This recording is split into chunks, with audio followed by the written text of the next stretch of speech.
Call this meeting to order. My name is Joe McGivern. I chair the Finance Committee for the Holyoke City Council.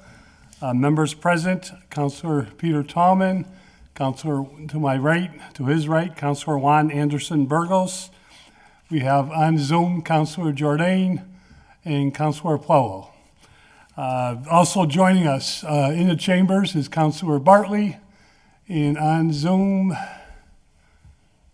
some extinguished guests, and that's it for councilors, right? Mm-hmm. Okay. My apologies to everybody. We had a little problem with our clocks at the Holyoke District Court. They were 12 minutes off, and no one told me all day. But if we can, we'll move right into the agenda. Mr. Chairman, do we have to state about the people off? Very good, Councilor yes, Tallman. See, I'm late. On Zoom? Yeah, that's okay. Peter's on top of it. Just reminding you. We do have two members on Zoom, meaning we're hybrid. Because we're hybrid, we have to enter a motion. That would be to take a roll call vote that the purpose of this meeting would be applicable to all motions to remove any item from the table, package items, suspend rules, non-essential types motions like that. Second that. All those in favor? Aye. Any opposed? Aye. So moved. Motion to take item number 1 off the table for discussion. Second. Motion made second to take item 1 off the table for discussion. All those in favor? Any opposed? So moved. Introduced under my name for the mayor. This is a request for a transfer from firefighters, $5,481, into fire chief, $5,481. Under discussion. Tanya, would you be able to address this transfer? Tanya Dorjuk is our auditor. Sure. So, while creating the budget for fiscal year of 2023, the fire chief's salary of $136,000 was included. But if you go to the middle of his contract, I think you received a copy of that. What was missed was a 3% longevity and a clothing allowance of $1,400. So that is the total of this. This transfer is to cover those two contractual obligations. And if I remember correctly, this contract was signed well before the beginning of the budget cycle in the fiscal year? Yes. Okay. We do have the fire chief with us. John, welcome. Did you want to add anything to that? That's all, Counselor. Okay. Any discussions from the committee?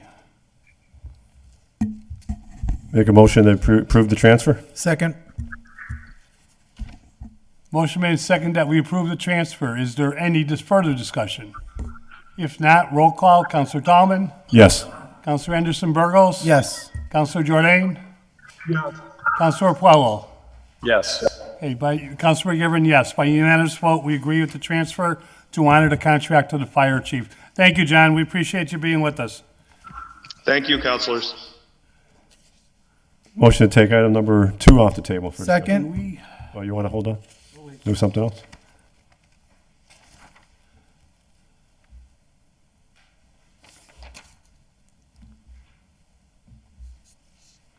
Why don't we take it off the table real quick? Okay, motion to take item number 2 off the table. Motion made second, take item 2 off the table. All those in favor, any opposed? So moved. This was introduced at the police chief, auditor, treasurer, come before the finance committee to review the process of the new hired RollKall Technologies LLC and to try to find a process to find a procedure to pay down the current deficit of the off-duty free account. Off the table for discussion, the treasurer has a family issue, unexpected, that he needs to attend to, and he's not available this evening. He is with us this evening on Zoom, though. Okay, Rory, sorry I didn't see you there. And Jeff, do we have the police chief? Yeah, he's here. Yeah. And we have the chief of police, Dave Pratt, is with us also. The mayor has sent his regards. For the first time since becoming mayor, he's not able to attend the finance committee meeting, but we'll excuse him this time. Rory, would you like to walk us through this, or Chief, how we're doing? This is Councilor Tallman's order that we get an update on. This is the way we pay police officers for private, private duty. I could speak on it, Joe, if you want, what I know of it. Do you want to say anything first? No. Okay, No, Chief. I'd like to hear what the chief has to say. Thank you. Okay, so, first of all, the name of the company is Off Duty Blue, not Roll Call. That changed, at the beginning of this fiscal year. So prior to any of the, companies that have come in since 2019, we handled all that internally here, and now it's been outsourced to these companies. A 10% fee is charged to the contractors or to the people requesting the jobs. And currently, under the current system, the original system, it was a 10% fee that went to the city, and we paid up front to the company. That original company was DTS, and that the downside to that company is we still had issues with paying our auxiliary traffic officers and some other things with this newer company. Basically, the split now is that they get we don't pay anything up front. All our members are included. That was one of the drawbacks of the DTS, is that we paid for each member, so that up front. So we had a lot of people that just wouldn't be on it because we weren't going to pay for people that weren't on it. In this system we have, everyone is on it, including all the auxiliary traffic officers, all our reserve officers, everybody that could potentially be utilizing the system. This system also has a feature that's called Quick Pay that allows I know that in years past, long before me, there was some issues with getting the auxiliary paid. That is now not an issue because the auxiliary officers have no other option but to take the Quick Pay. There's a fee they pay for that, but it's well worth it. They also are mandated to get an insurance, which comes through the company as well. So very huge things that we wanted to see happen. And they manage the vendor invoices, so we no longer do that. So for their 5%, that's what they bring to the table. But a 5% still does go to the city. So I got some totals here since 2019. We've collected $306,819.96 in fees. I think the issue has been, as we understand it, is that I don't know if Tanya's here or not, but I think the reason we're here is to set up some sort of system to make sure that these fees are being utilized to help us with this deficit problem. And I think that once we set that up, this will all take care of itself. And actually, for the most part, from what I can, I'm not the greatest with math, but my math says we'd be in the black right now if we had taken care of that. So that's what I know. I'm certainly open for questions. If we can hold out for 1 minute, to our treasurer, Rory, did you want to weigh in on this one? No, the chief's right. The roll call had been the vendor that switched recently. As far as the way the money comes in, which is really my only involvement, or my office's only involvement with it, gets deposited right into one of our bank accounts. We then get a reconciliation report from the vendor that breaks out the amount of the fee and the amount of the actual amount that was paid or collected for the work that was done. That gets handed over to the auditor on the turnover, the cash book turnover. It's broken out. They have the revenue codes set up, so there's one for the fee and one for the actual work. And yeah, we haven't, it actually wasn't the beginning of the fiscal year. The change happened, we were alerted about the change to the new vendor from Roll Call at the beginning of the calendar year. So we actually have just started the new relationship with this new vendor. But I think that the police, made the decision to switch to a service they feel is going to work better, and whatever we have to do to support their efforts, make sure there's no deficits, we want to get that done. Thank you. And to our auditor, Tanya? So I want to say that I believe the police department, they started charging a fee, and they definitely had the right idea in mind, except for the one thing that the state of Massachusetts says is that any fee charged goes straight into the general fund. So they couldn't put the fee into the deficit because of the Mass General laws. So unfortunately, the idea was there and it would have worked perfectly, and he's right. They'd probably be out of deficit right now if it wasn't, for that Mass General law. What I do want to say is, like, their current deficit, I know that was one of the questions. I'm going to say they ended 2022 about $150,000 in deficit, which is actually very good. Those deficits are from a long time ago. We need to, like you said, we either need to write that off on the tax recap, or we need to do a transfer into that off-duty account to cure that deficit, because the companies that owe that money right now are probably like out of business, would be my guess. And it's so old. Either, I'd say, when we certify free cash this year, you're going to see that on your free cash. It's going to hit your free cash, and then we probably are going to have to write some of it off on the tax recap like we've done before, unless we can get to it first and write it off ourselves with a transfer. But either way, it's something we can definitely do within the realms of, setting the tax rate and within our current appropriations. But I like the company better. You can see the money rolling in faster. It goes right into the checking account. They break it down. The officers get paid, whether they're auxiliary or a regular own payroll. They send nice reports. We can get all kinds of information. So, that's a preference, obviously, of mine, and I'm sure it is of the police department as well. And to the maker of the order, Counselor Tallman. Yeah, thank you. Thank you, everybody, for coming down. This was brought to me from somebody in the police department to try to find a way to bring that deficit down, because it's been hitting us every year when we do the budget. And the thing is, if there can't be a way, that's the only way we can do it. I guess that's the only way. But my thought was, there is no other way to take this money and put it into like a special account. It has to go to the general fund because of the Mass General law. Are you talking about the fee? Unfortunately, it does. I reached out to the DLS. I reached out to the Department of Revenue because I also thought it was a good idea. But they were like, fees in general go straight to the general fund. And I know a lot of this money was from years past, and I know we'll never see it, but this number was higher previous years, right? How did it get down to 150? Wasn't there a way that Collections. from the people that had owed over the years?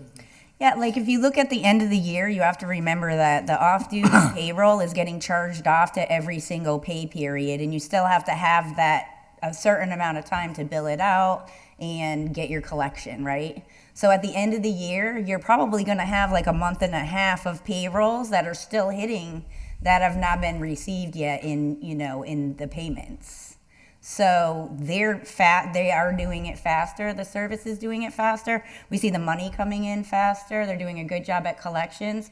Probably, not to say anything against the police department, but that's their sole job. That's what they do. They bill out and they collect receivables. Their collection rate is good. You can tell by what's coming into the city, when you look at the payrolls and what's being paid out. So I would say, we can try to appropriate something from the general fund budget into that account at the end of the year if you wanted to try to cure it like that. Or, like I said, we can wait and we can write that off on the tax recap.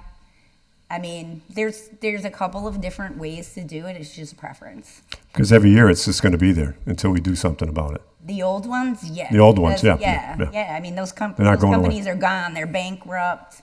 Individuals that hired people, there's some of that money you're not getting back. Probably about $150,000, I'd say, from what I can tell, every year. Every year, yeah. Well, every year, now, that same $150,000 is hitting your deficit. It's just old. You guys got to clean it up. Right, and so just so that the public knows, so in other words, somebody does a job off duty, the city pays that wage bi-weekly or every week. the city waits for this company to bill out that to whether the vendor, whether it's the G&E or Delaney House or the Waterworks or the phone company, they got to wait for that money to come in. Right. Okay. We pay for our own full-time officers, but this company pays the auxiliary, or I don't know what they call them at, Special officer. So yeah. that actually takes some of the liability away from the city, because they're paying those people. We're paying our payroll, of course, but I mean, we're still gonna pay it whether they pay or not, because they're our employees and we need to, so. Right. And you, in your opinion, do you feel this company is better than the one previously, the way they handle things? I don't know about the new one, the off-duty blue. I'm gonna say it's probably similar, but I did like working with RollKall if I was looking for information, when they submitted their payroll for officers, if you had questions. They always were there to provide the information. So I'm assuming this company will be the same. Okay. But I like it, yes. And to the chief, is there in a way, chief, that we can get something that in writing from RollKall, what their procedures are, if they have a contract from not RollKall, but from off-duty blue, if that's possible, to the committee? Yeah, I can definitely get something, Okay. whatever you need. Just out of curiosity, I have my hand up because I heard Tanya speaking. I think our understanding of what would happen, we get that the money has to go to the general fund, but is there not a way to have something in place where from the general fund, it just comes out and pays the deficit so that we can get out under this old stuff and move forward? And then I would think at some point we're going to be out of deficit, and then as it goes into the general fund, there'll be no need to transfer out of the general fund because we'll be in the black. We won't be in the red. It'd be like revolving, and we would. I don't know. That's Tanya obviously knows better than me, but that was my understanding of what we were trying to set up and trying to do. We were asked to figure out how we can deal with the deficit years ago, and this was the solution, the fee. So it just seems to not have gone that last step to clear it up. Yeah, I agree. I agree, Chief. And Tanya, if you can answer that, that's the whole thing about this order, is trying to get that money. So instead of going to the general fund, it knocks down that deficit of $150,000 somehow.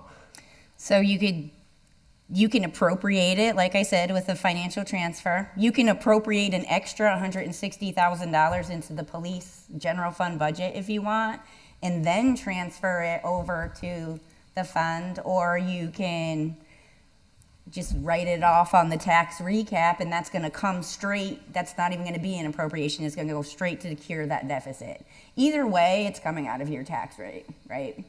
So either going to appropriate it within the police department's fund and then transfer it, or you're just going to take it and you're going to cure that deficit prior to appropriating anything into the general fund. Councilor Anderson Burgos, then Councilor Jordan. Thank you, Mr. Chair. So I'm hearing a lot of conversation regarding and how we're going to handle the deficit. What I'd like to hear is, what are we going to do to prevent this from ever happening again? Like, is there a way to keep an eye on, I don't know, in this case, RollKall, how they're conducting their business?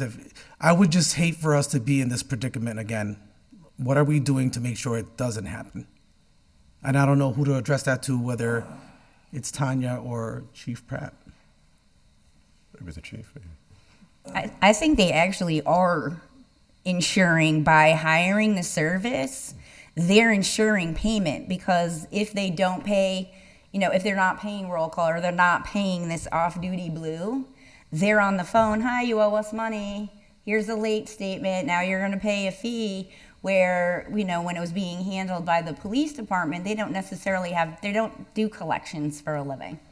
These Gotcha. people they have a collections department. That's what they do. They call people. Okay. So I think this is the right. Okay. I think this is what All hearing right. it. Perfect. Thank you. Councilor Jordan. Yeah, a few questions, please. The $150,000 is for what time period? Is that while RollKall was doing work, or is this for periods before RollKall started? That's for as long as your off-duty account probably has been in service. I Well, can't, we've had multiple payments in the past. We had a couple 200,000 allocations previously. So this isn't the first rodeo for the HPD on running deficits in this account. So, you know, we've heard in the past, this won't happen again. And now it's happened again. So I'd like to understand. No, I believe it's the same deficit, Counselor. So same deficit we've been dealing with as long as I've been dealing with it. We had to make up true-up payments in the past. I know one that I particularly remember when I was back on the council was at least $200,000. So this is not the first rodeo with this. And I believe when I left the council, I remember reading in the newspaper, there was a one for, I believe, a couple 100,000 as well. This is not the first act in the play.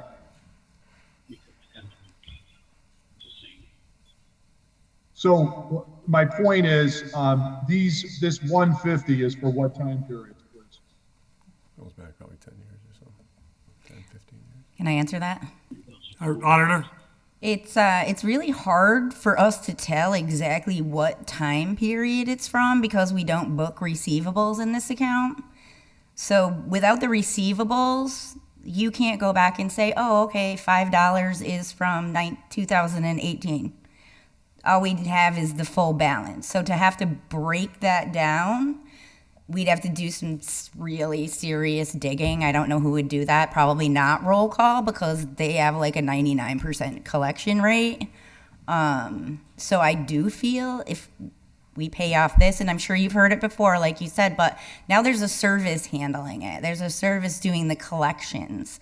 So they will be able to tell us what's uncollectible, what's 30 days, what's 60 days, what's 90 days overdue. We'll know who the companies are and they can take action. They have their own legal team. They're gonna take them to court if they owe them money. Takes it out of the hands of the city, but also that's what they do. That's what the service provides. Yeah, no, appreciate all of that. The only point is, so you're saying this 150 is a residual from before we hired a vendor? This is when HBD management was running this? I don't know what that management company is, but I can tell you it's- HPD, our chiefs and lieutenants, HPD. our employees were running this at one time. Yeah, I in and of believe the themselves auxiliary. before they had a vendor.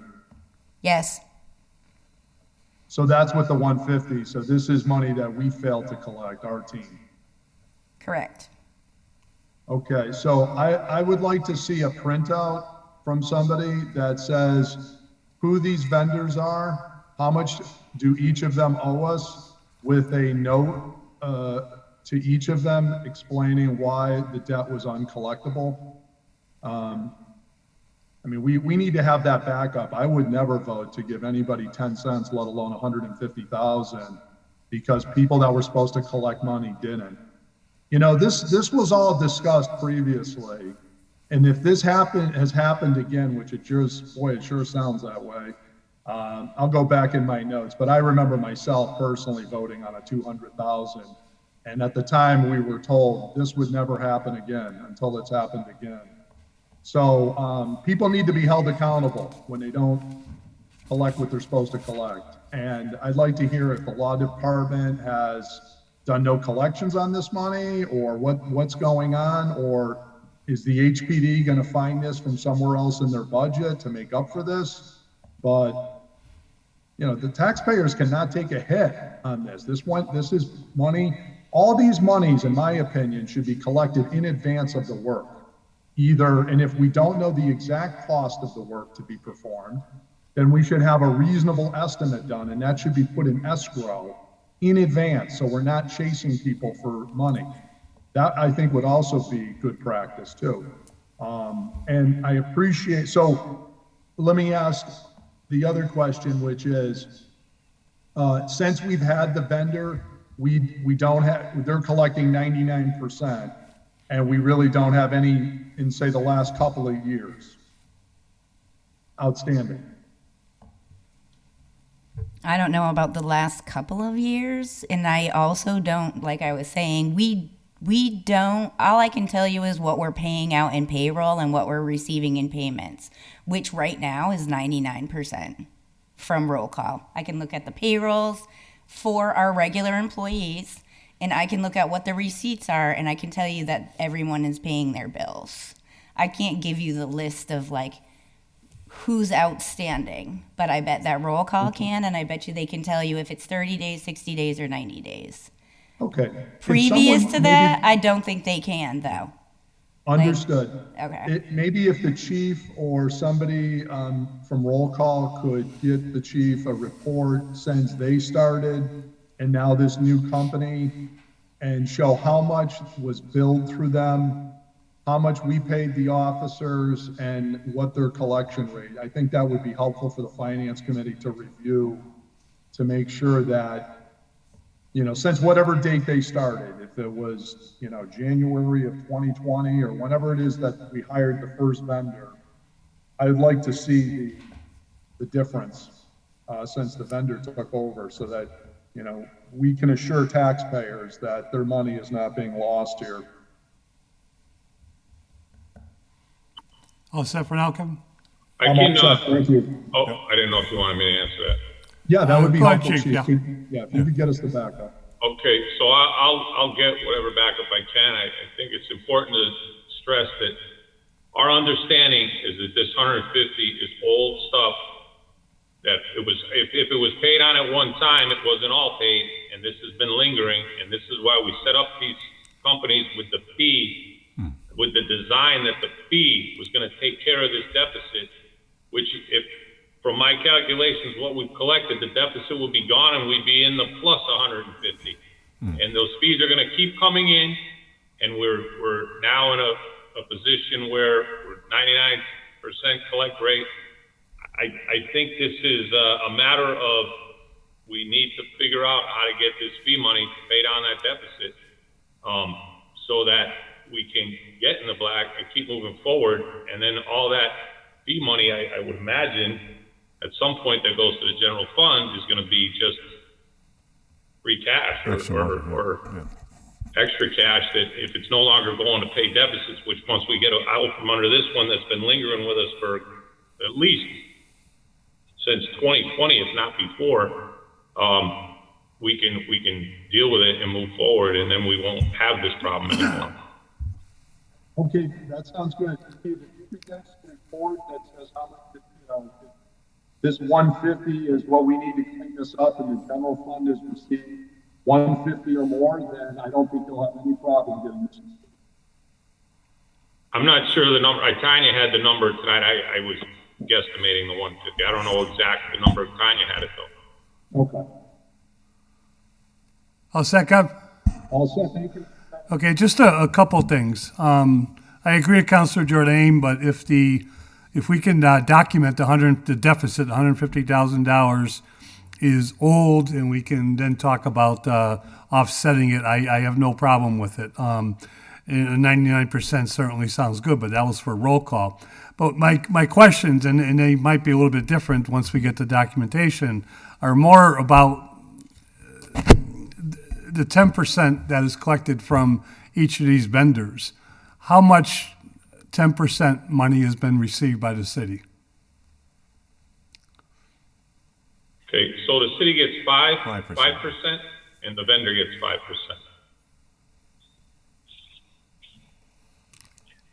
So All right, the vendor being off-duty blue. Duty. Correct.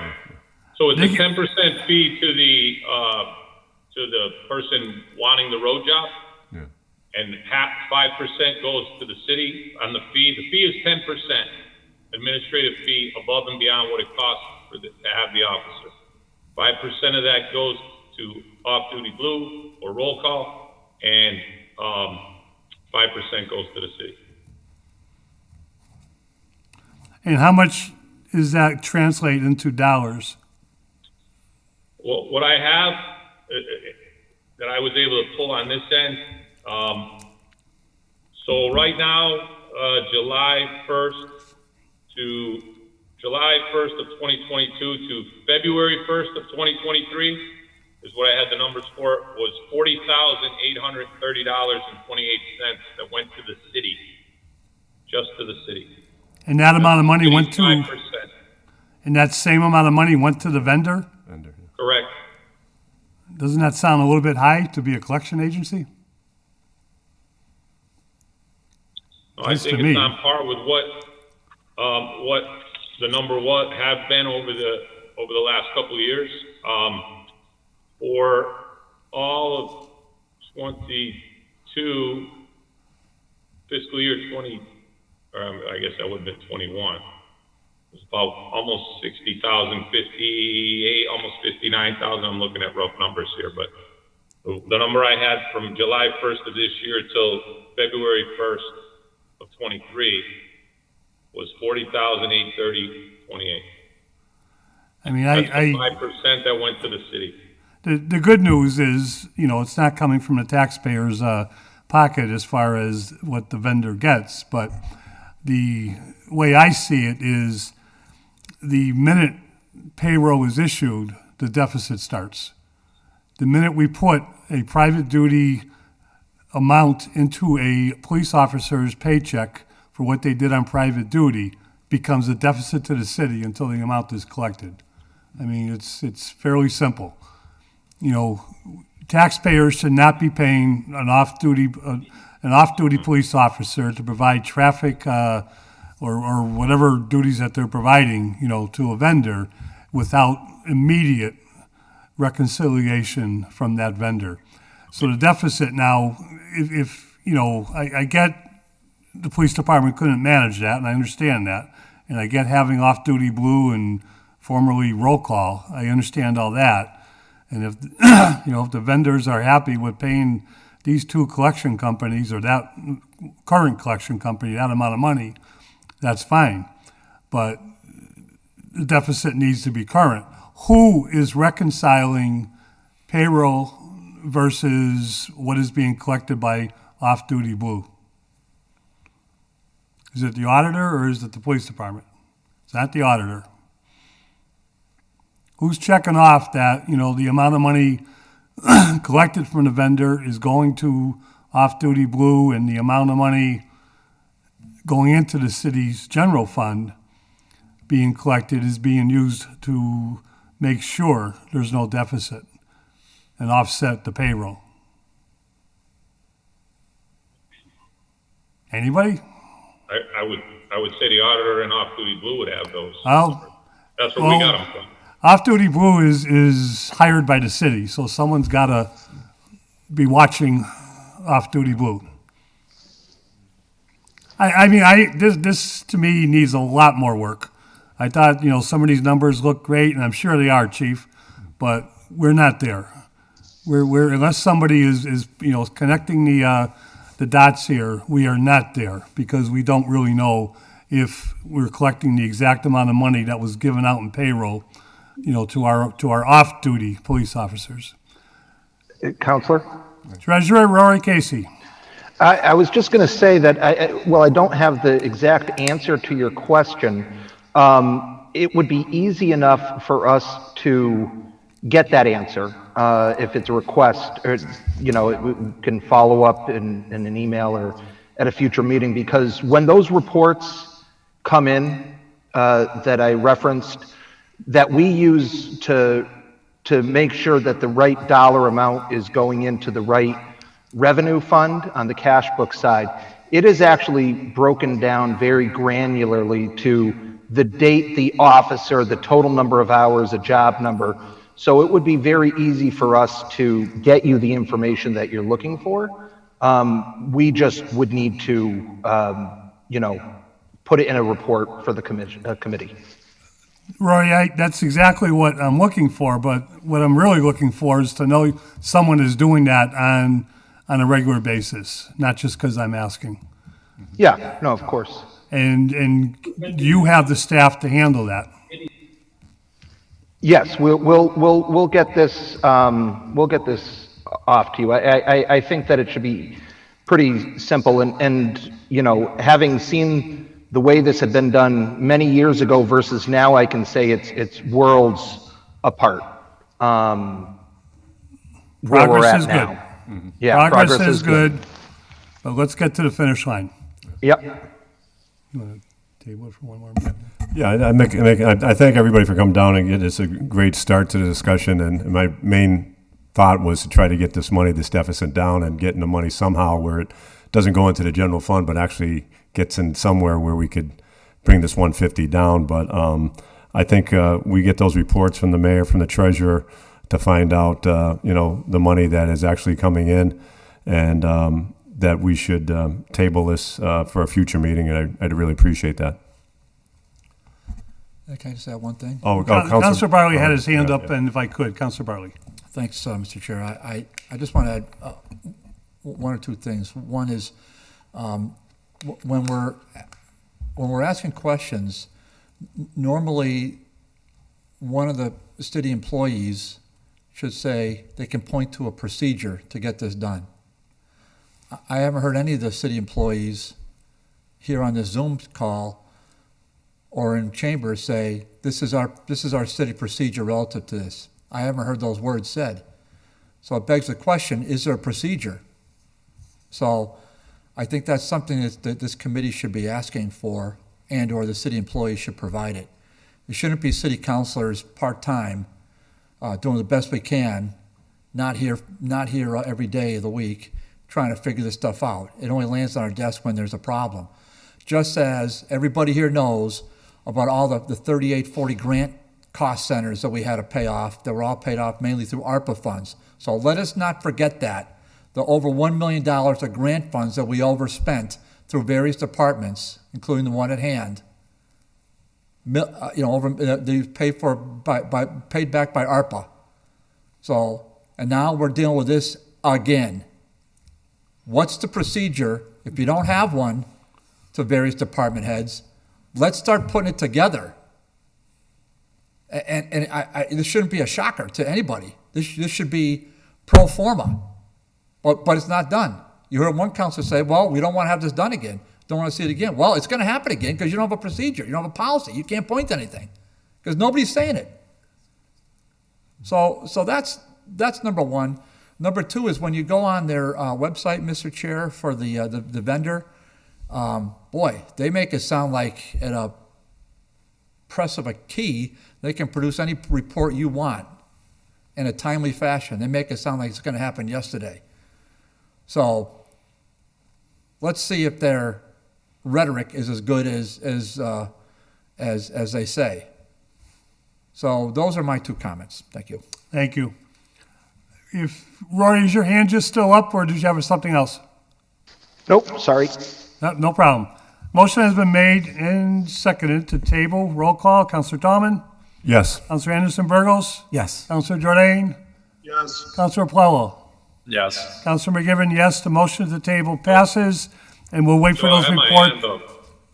Oh, I'm sorry, Chief. On this Zoom, I go ahead. Yeah, that's okay. I know it's tough with the Zoom and stuff. I just wanted to kind of almost echo a little what Councilor Bartley said as far as a procedure. I know that we had sent an email back in 2020 about establishing a procedure for this, for the fee. The other procedure we really got to look at is, I don't know if it was really touched on tonight, but the vendors that don't pay, we don't know that when they sign up, and I don't know who in the city would manage that. It's probably not the police department because we don't know who hasn't paid or who's, you know what I mean? So there should be a procedure for that as well, so that vendors who haven't paid or that have created this deficit aren't still allowed to bid on jobs and create more havoc for us. That should be probably part of the conversation too. I'm gonna get those other numbers straight. I just wanted to get that on the table too, so we can have that as part of the conversation. It's worth discussion, Chief. I don't disagree with you, but don't forget, we also suggested that off-duty police officers get paid themselves directly from the vendor and not through the city payroll. Right.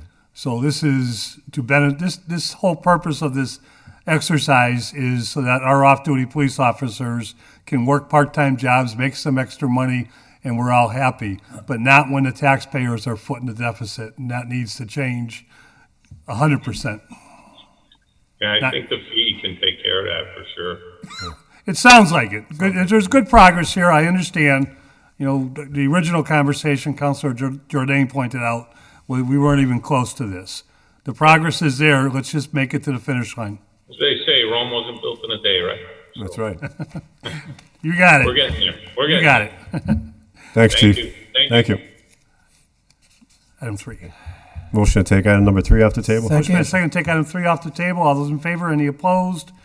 The auditor provide the pilot agreements. Please provide the names of the parties with whom the city has a pilot agreement, the amounts to be paid, and the status of payments for the past 1-year period.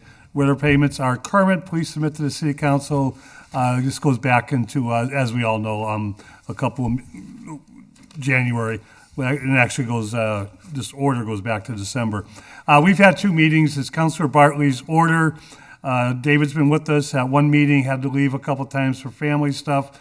We've had some, and as David knows, because we've updated them, some good discussions with the mayor and everybody involved. And we have, of course, the report from the auditor and the city, and I think from the auditor, on the current and status of pilot agreements. So to the maker of the order, Councilor Bartley. Yes, so I want to get this moved out to full city council for next week. I just want to point out, and I think we can say it's complied with at this point, but I do want to point out a couple of things.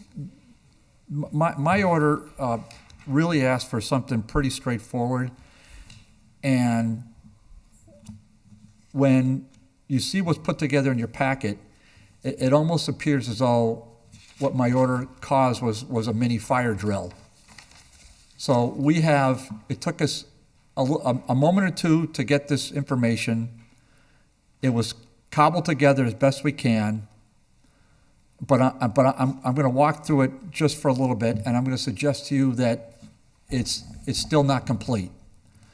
So when we look through this, and there's a couple of fronts we're going to attack, and I want to state right up front, as the chair knows full well, City Council does not negotiate pilots. We all know that. It's Room 1 that does that. Oh, okay, and Room 1 and I have had the mayor and I have had a couple of conversations on this, and he's got it on his radar, but he's got 1,000 other things going on, and we all understand it, but now he's aware. So what I want to point out is, on the most recent FY23 summary it's good what I have. I see some of the vendors that we know are pilot, ISO New England, HHA, HG&E, Holyoke Water Works, the Computer Center. I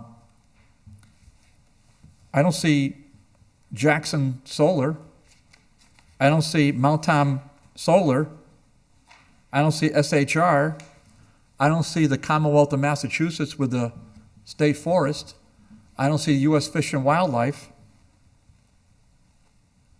I think that's one part. I think this needs to be thought out about, what we heard about Rome built in a day or whatever built in a day. This needs to be brought to the attention of the various department heads that can work on it together. And I think, may I suggest the mayor, the auditor, the treasurer, the collector. I think that's the assessor. I think the financial people in the city government need to work on this once a month, once a quarter, something to that effect. But you need to put together the real list. You also, I think, need to figure out, when do we bill? What is due and outstanding? What are we collecting? And we all know that goes to the general fund. We know that. The other pieces are, Mr. Chairman, which groups do we have? Which of these vendors? And my list says 1, 2, 3, 4, 5, 6, 7, 8, 9, 10, 11. But I have about a baker's dozen on my list. Which ones do we have written agreements with? Which ones do we not? Let me just give you a very small example. For the gas and electric, we don't appear to have a written agreement, but they took a vote a year ago, I think at the urging of Councilor Sullivan, in fact, I know it was at the urging of Councilor Sullivan, to take a look at the pilot payments. The G&E commissioners did do that, and they increased it, and I think they're now at almost 1.1 million. Our friends at the Waterworks, the auditor was kind enough to put a acts and resolve, and the G&E raised it because they said hasn't been changed since 2008. Well, we have the acts and resolves from 1977, and it was 50,000 in 1977, and guess what? It's 50,000 in 2023. Now, is that reasonable? I don't know, but we want to bring it to the mayor's attention to look at. As this body knows, I pointed out multiple times in the past, Holyoke Housing Authority. Holyoke Housing Authority is south of $4,000 a year, the largest landlord in the city. Councilor Jordan, you heard, I think he had a good point at one of the prior meetings. What's the assessed value of all the properties? That was a touch beyond the scope of my order, but it's a good ancillary argument for the mayor to consider based upon what the assessed value is of the various properties of HHA. What could you reasonably expect to pay in a pilot? By the way, that is also contemplated in Chapter 121B of the Mass General Laws, that public housing authorities can pay a pilot. So they're not immune to it. Speaking of immunity, let's go on to the Green Performance Computing Center. In the correspondence, again, which the auditor was gracious enough to put together, they say in there, and they emphasize, this is a volunteer payment because we're a 501c3. $80,000. This was in 2012. But that was based upon the assessed value of the Green Computing Center at that time. To Councilor Jordan's point, what's the assessed value of the Green Computing Center 11 years later? Would it still generate $80,000 or has it gone up? Let me give the committee one more thing to think about. ISO New England, one of my favorite buildings in Ward 3. Have you been by there? Have you seen the 400 plus cars parked there every day with the high-tech security, 24/7 security, the beautiful modern building? We have an email in your packet, councilors, from the law department saying the $140,000 has been in place for 20 years, so it's not based on assessed value. Again, back to Councilor Jordan's point. And it says in the email, it's based on a handshake agreement. Just for your consideration, the mayor's consideration. So a handshake agreement was set some time ago. We don't know when. And it's been the same way ever since. And if that building was assessed today, it would be many more. And I think we know these are all six-figure jobs. These are accomplished people there. But we're just saying, can you chip in your fair share? So one of the things I wanted to make sure was, again, procedures in place. Who are we billing? What are we billing? When are we billing? Is it based on some kind of a contract or criteria? Are we collecting what's due? Or is it just flying by the seat of our pants yet again? So I hope that the 11 Yale Streets of the world can start making their payments, that the NG Solar, again, major corporation in Smiths Ferry, and what it was, now they have the solar panels, but they're supposed to be paying. We know that HG&E pays timely, monthly. They took a vote to raise. We know they did that, but they're great partners with the city. All of us here know. What the Waterworks was what it's told to do, and it pays in a timely fashion. I only suggest is the payment from 1977, is that still the same payment we should be receiving today? I don't know. But when you have private, multi-million-dollar corporations like ISO New England, those, I don't want to pick on them anymore. So the last thing I'm going to say, Mr. Chair, is just something for and we talked about it before for our state delegation, because most of us have received phone calls that are ward counselors relative to the private home, well, homes that were taken offline. They're no longer taxpayers, and they're now group homes. Well, we have an organization diagonal across the street in the Caledonian building that is a multi-million-dollar operation. They own many former private homes in the city of Holyoke and elsewhere where they pay zero property tax, zero.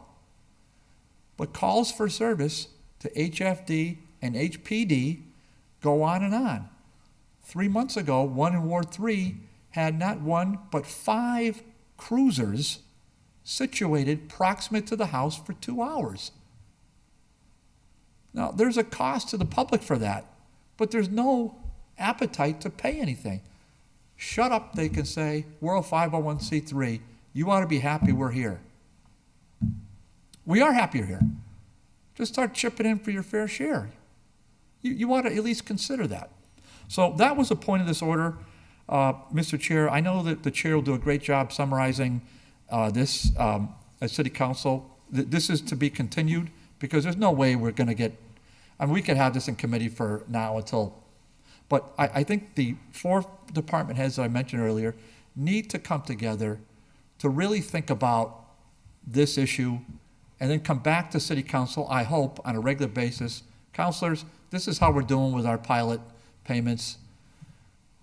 And maybe we can just check this box once a year as we should. Thank you. Thank you, Counselor. Good. I think we are good. Any further discussion? Would Mr. Maker, you already want this complied with? Yeah, Okay. I think we're good enough, yeah. Item number 3 is complied with? Second. Motion made second, the item's been complied with. Roll call vote, Counselor Tallman? Yes. Counselor Anderson Burgos? Yes. Counselor Jordan? Yes. Counselor Plowell? Yes. Counselor McGivern, yes. It's unanimous, complied with. We'll report that out to the City Council. Counselor Bartley's discussion tonight and a lot of other discussion that's taken place, which is all, I think, in the same page. Moving on. Make a motion to take item number 4 off the table. for Second. discussion. Motion made second to take item 4 off the table. All those in favor? Any opposed? Introduced by Counselor Jordan. That the City Council invite the Retirement Board, Mr. Doolittle, to discuss the city should stay with the 2035 schedule or move to a 2040 schedule for fully funding of the underfunded retirement fund liability. The director also please give an update on the status of the unfunded liability and the city's plan to address it. Off the table, to make the order, we do have Mr. Duluth with us. We do have our auditor with us. And are there any other members of the retirement board? No. Okay, thank you. If I could just ask, Kevin, you want to let Tony make a presentation, or do you want to lead us into it? I'm just going to make a quick, about 20-second statement on the order. One thing I wanted to point out was, number one is, when I filed the order, I was under the impression we were on a 2035 schedule. I know the law allows a 2040 schedule, but I did note that towards the end of last year, the board had filed a change to the schedule, and actually, according to what I believe to be the most recent, they made a change in some of the assumptions, but they also made, and it was approved by PERAC to go with 2033. So I'd like for Tony to walk us through that, and I do have some questions for him. Okay. Yeah. Kevin, we can hear you. It looks like when you turn your head to your left, we lose you a little bit, just for future. But I think we got all that. Okay, good. Thank you. And Mr. Delude, Tony, welcome. Yeah, thanks for having me. I got sick, so you guys don't want to see me. So, whatchamacallit, the schedules I sent to you were a preliminary schedule. The actual schedule, which was approved, was a vote by the retirement board to take funding schedule number 2, which reduced the 7% from 7.25 down to 7% interest. It also, as Kevin had mentioned too, shaved 2 years off of our liability to get this fully funded by 2033. There was talk about, going to 2040. The board didn't feel, we would rather shave the 2 years off and have it better off for the city for payments. Hopefully we can stop those payments by 2033. It depends on the market. The market's been good for the last few years. As the other part of that was our unfunded liability. Our funded ratio for liability went from 69 to 76% over the past 2 years. So we get this done every 2 years, and then the retirement board will pick a schedule going forward for the next 2 years. So it's a lot of work. We do a lot of work with this. And Siegel Actuarial Firm, our firm, does a ton of work. They're very, very good at what they do. They have mortality rates. They have, how many people are in the system, what's the ages of the system, workers, ages of workers. So it's a big, big process. And actuaries, for us, do what they're supposed to do and crunch these numbers to make our decisions easier. Yeah.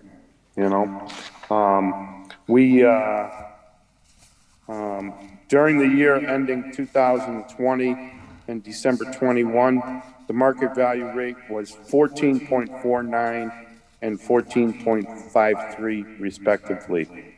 The rate of return on the actuarial value of assets, which gradually recognizes market value fluctuations over a 5-year period for the plan years ended 2020 and 2021, was 11 and 11.28 respectively. I mean, everything's going to go in ebbs and flows with the market. I mean, we had I shouldn't say a bad year. With our peer group, we did go down about 30 million overall. January was excellent. February's holding its own too for so far this year.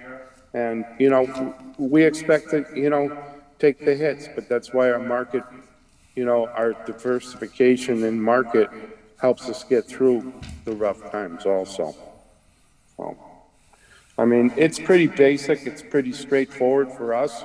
I think even our actuarial agreed that the funding schedule 2 was the best plan for the city of Holyoke. And, the board agreed, they voted 5-0 to take funding schedule 2. So if there's questions, you can ask questions, or, if you feel like saying anything, feel free to tell me anything also. Any discussion? Councilor Jordan. Okay, and I'm gonna do my best to speak into the camera here, so everybody can hear me. First of all, thank you. I just want to say, the retirement board works really hard. You've got a great board, really strong people on that board, and yourself, Tony, and very much appreciated how thorough you are and how open you've been to me coming to meetings and getting me information and other counselors when we needed it. So I do very much appreciate that. A few questions for you. I happened to go back and do a 10-year analysis on, basically where the accounts and the funding were. And by the way, I want to compliment the board on putting out all your annual statements. That was extremely helpful to me. They're very thorough and they're very uniform year over year, so I can go back and do some spreadsheet analysis on these things. I wanted to ask you a few questions, and the one obvious question is, first thing, I think it's great if we could do a 2033 payoff of the unfunded liability. That's fantastic. The only thing I wanted us to consider was the fact, can we afford that?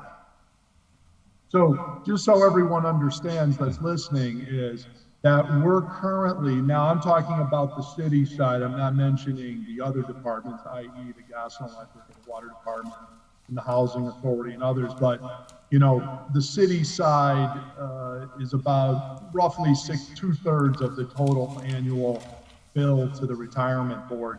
And currently it's $12.4 million. That was in the FY23 budget. HERAC has already approved for FY24 to go to 12.65 million. So roughly 200, I believe, and $18,000 more. But then some of these start getting steep if you look at their numbers. It goes then in FY25, it goes to 13 million, 13.3, 13.6, 13.9, 14.2, 14.8, 15.1, 15.5. Question is, does the retirement board believe that the city's going to actually have those monies to give to them to do this?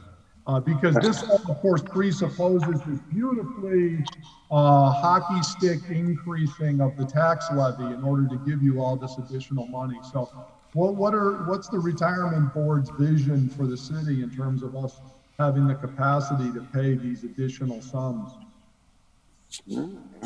We're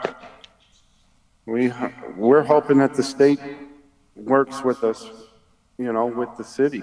I mean, these are things that bills that need to be paid, and they have to realize on the cherry sheet side also that the city needs increases just for these expenses. It's not just one expense, it's all the expenses that you know, city council and the city incur over 1 year, just 1 year. I mean, you see it all the time. You guys are in Finance Committee, you're talking about it all the time. Right. I mean, in a great world, everybody would have $1 million house, you know, and then we get tax revenue from there. But we need to, you know, we need as a city to realize that, you know, the workers we are really paying a good portion of the salaries that are for future use, you know. It's just the basis for future. That's all it is, you know. And right. I guess I want people to appreciate that in the assumption that it roughly is growing at a rate of about $300,000 a year. Yeah. Compounded. Yeah. So that's a big commitment. You know, that's, let's put it that way. That's to the family that's not saving as much as it should, saying, you know what, you're not going to eat out anymore. You're cutting the family vacation, and you're going to squirrel all your pennies away to go pay this bill, which is great, indeed noble. I'm just wondering, I just hope everybody in the room, councilors, mayor, and all involved, understand and appreciate what this is a major commitment on behalf of the city. When one considers that about 25 to 30% of our annual tax levy, like for example, we went up $1 million this year. So about 25% of that went to the increased payment for retirement. So, you know, this means belt tightening in other areas. And I just hope we're all prepared for that, because that's what we're signing up for. That's what PERAC has approved the retirement board to do. It's certainly a lofty and noble goal. I'm just hoping that along the way, we don't hit the levy ceiling, and then, you know, all the cards go up in the air, because this all turns into a pumpkin, and there's no way we could ever increase, because you're talking an increase of roughly $3 million a year going into our payment, you know? Yeah, for the next 10 years, yeah. Now, the good news is that when you get to the end of the rainbow for FY 2034, right, it radically drops off. Our normal payment for the city side would go from 15.5 million down to 4.3 million. So that would be an $11 million pickup. Now, that's not necessarily going to be, I mean, that could be a massive game changer, you know, for us. And this Tony, what I guess I'm gonna make 2 points on this. One is, do you think you and the retirement board could help us to make the case to a Representative Duffy, a Senator Vilas? You know, the council has unanimously requested additional resources for the city to help us pay for these big liabilities that we just otherwise would not have the money to pay. Would you guys help us in making the case of why it's so important for you to get this 2033 funding schedule done? What happens with Fair Act is they don't want you to extend to, like you had suggested, maybe 2040. They don't want you to extend. That's the last ditch effort to extend to 2040. So if there's financial problems and everything, they will allow certain things to happen. So, I mean, that 2040 is like a last ditch, you know, just the, you know, like say the city's almost close to receivership or something, then they would extend out to 2040, you know? And, you know, that's a good question. We do have representatives, Sean Dumenthal, who runs for the state retirees and also, you know, the Mackers Association.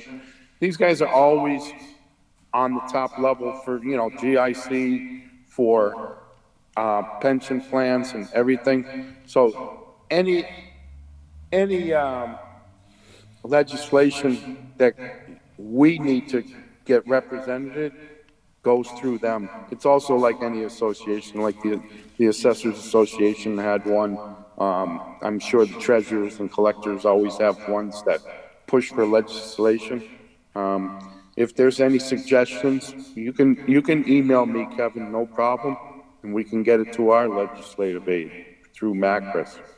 Okay, because one of the things, I think we're gonna need advocacy from the retirement board to help us to get, because one of the things we're lobbying for is changes to the local aid funding formula for Holyoke.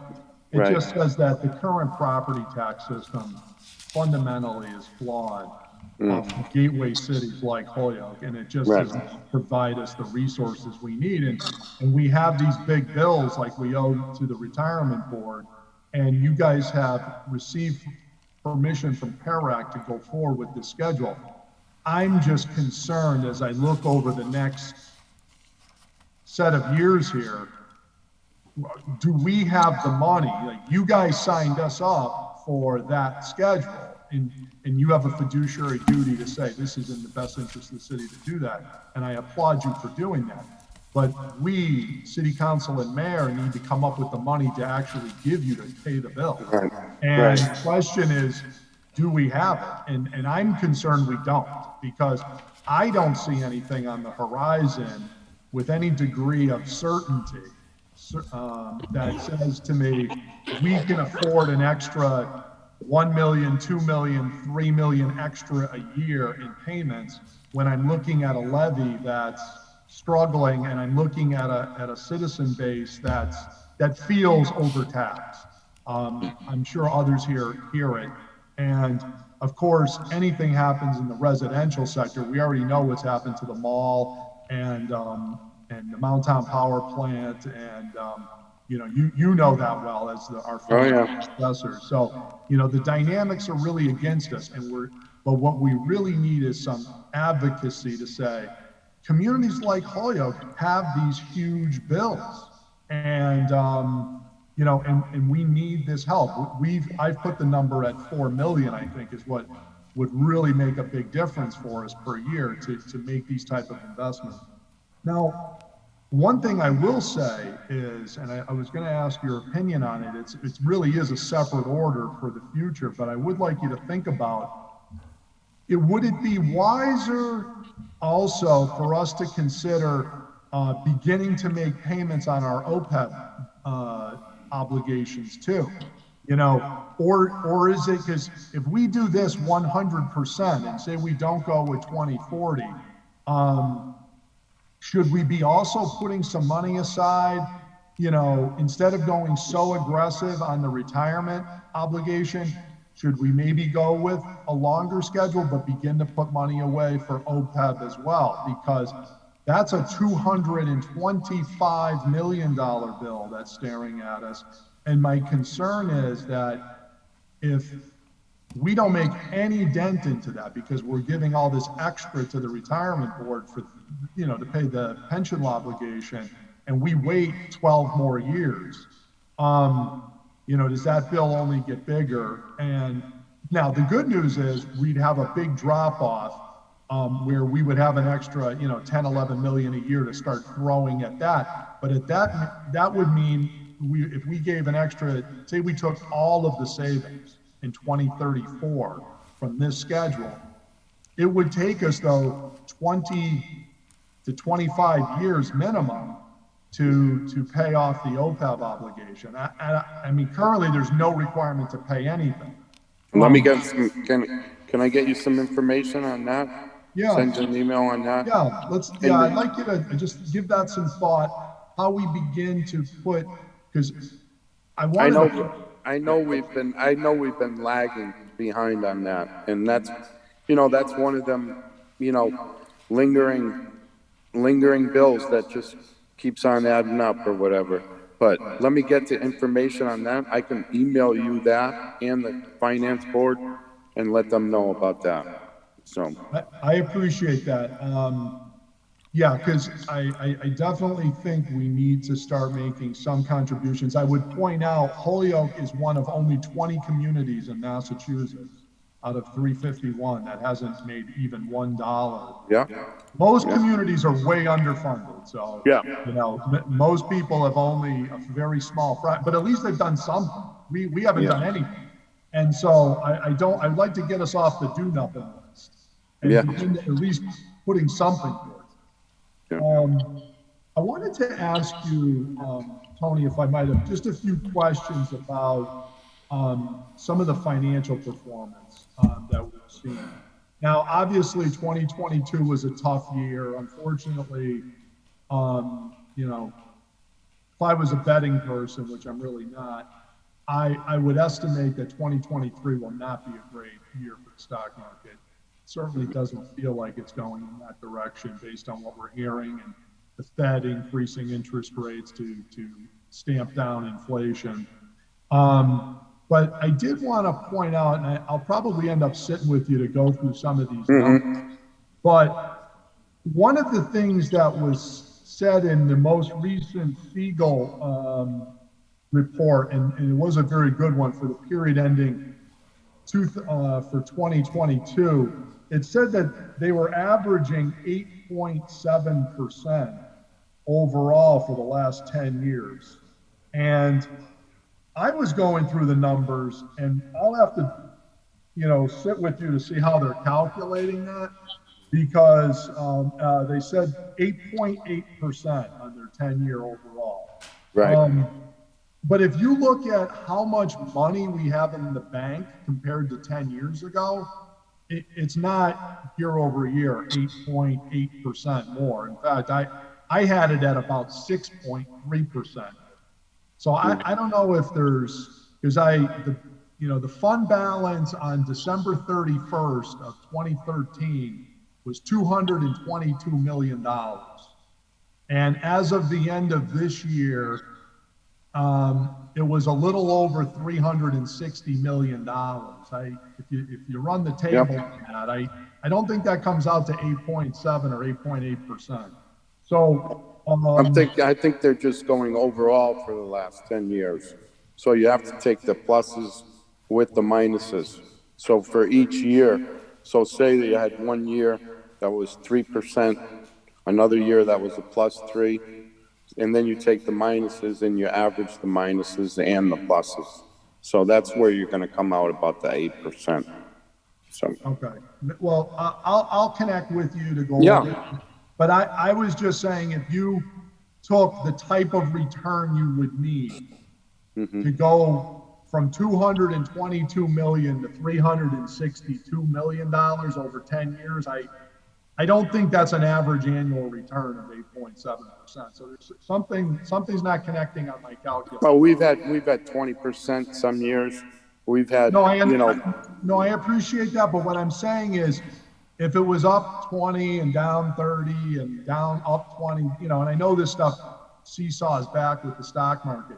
My point is, though, at the end of 2022, if you were averaging 8.7%, you'd have more money in the bank than $362 million. That's my point. That's the only thing. So I need to get with you a little more on that. Okay.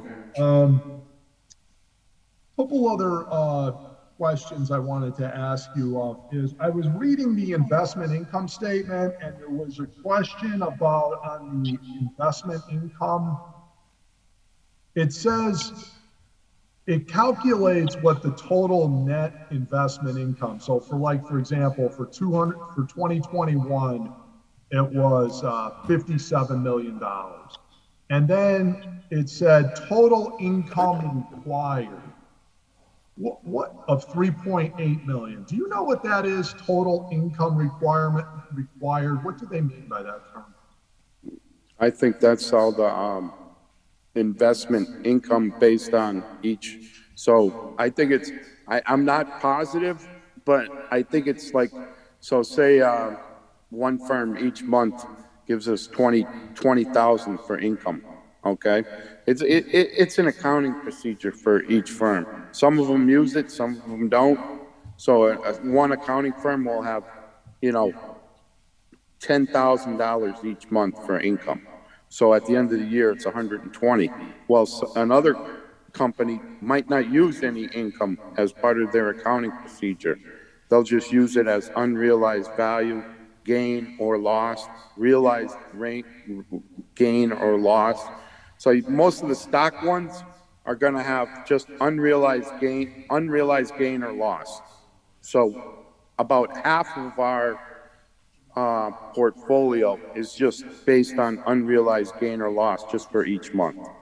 And then most of the real estate and hedge funds will have income, and private equity stuff will have income. So over the year, we'll probably have about 3.8 to, 3 to 5 million in income based on that fact.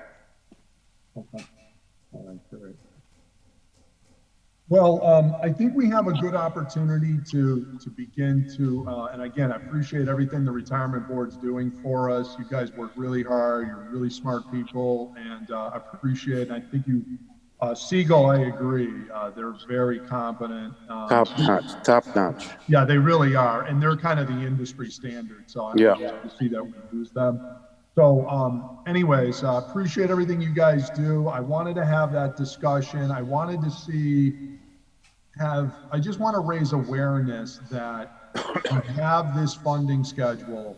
The question is, are we prepared? Mayor, city council, and everybody. Yeah. Are we going to put our money where our mouth is on this stuff? And can we actually pull this off? And I think this goes to our advocacy on that earlier point that I made about how we need, why we're asking for these additional resources, because we have these huge unfunded mandates and unfunded, obligations that need to be covered. And it's going to require a lot of money to do it. And the question is, do we have it? And do we even have an ability to raise it locally? And, we heard the discussion moments ago about pilots, and that's part of the answer as to how we get more revenue. But we've got some big things ahead of us here to tackle. So appreciate you coming in for the update. Can I add one thing about the pilot thing? Sure. Councilor Bartley had mentioned like Jackson Solar and a couple other solar. Those solars have been negotiated through the mayor's office, and during the tenure, we have about 10 of them right now. What they're doing is we're basing their value based on the agreement through the mayor's office, okay?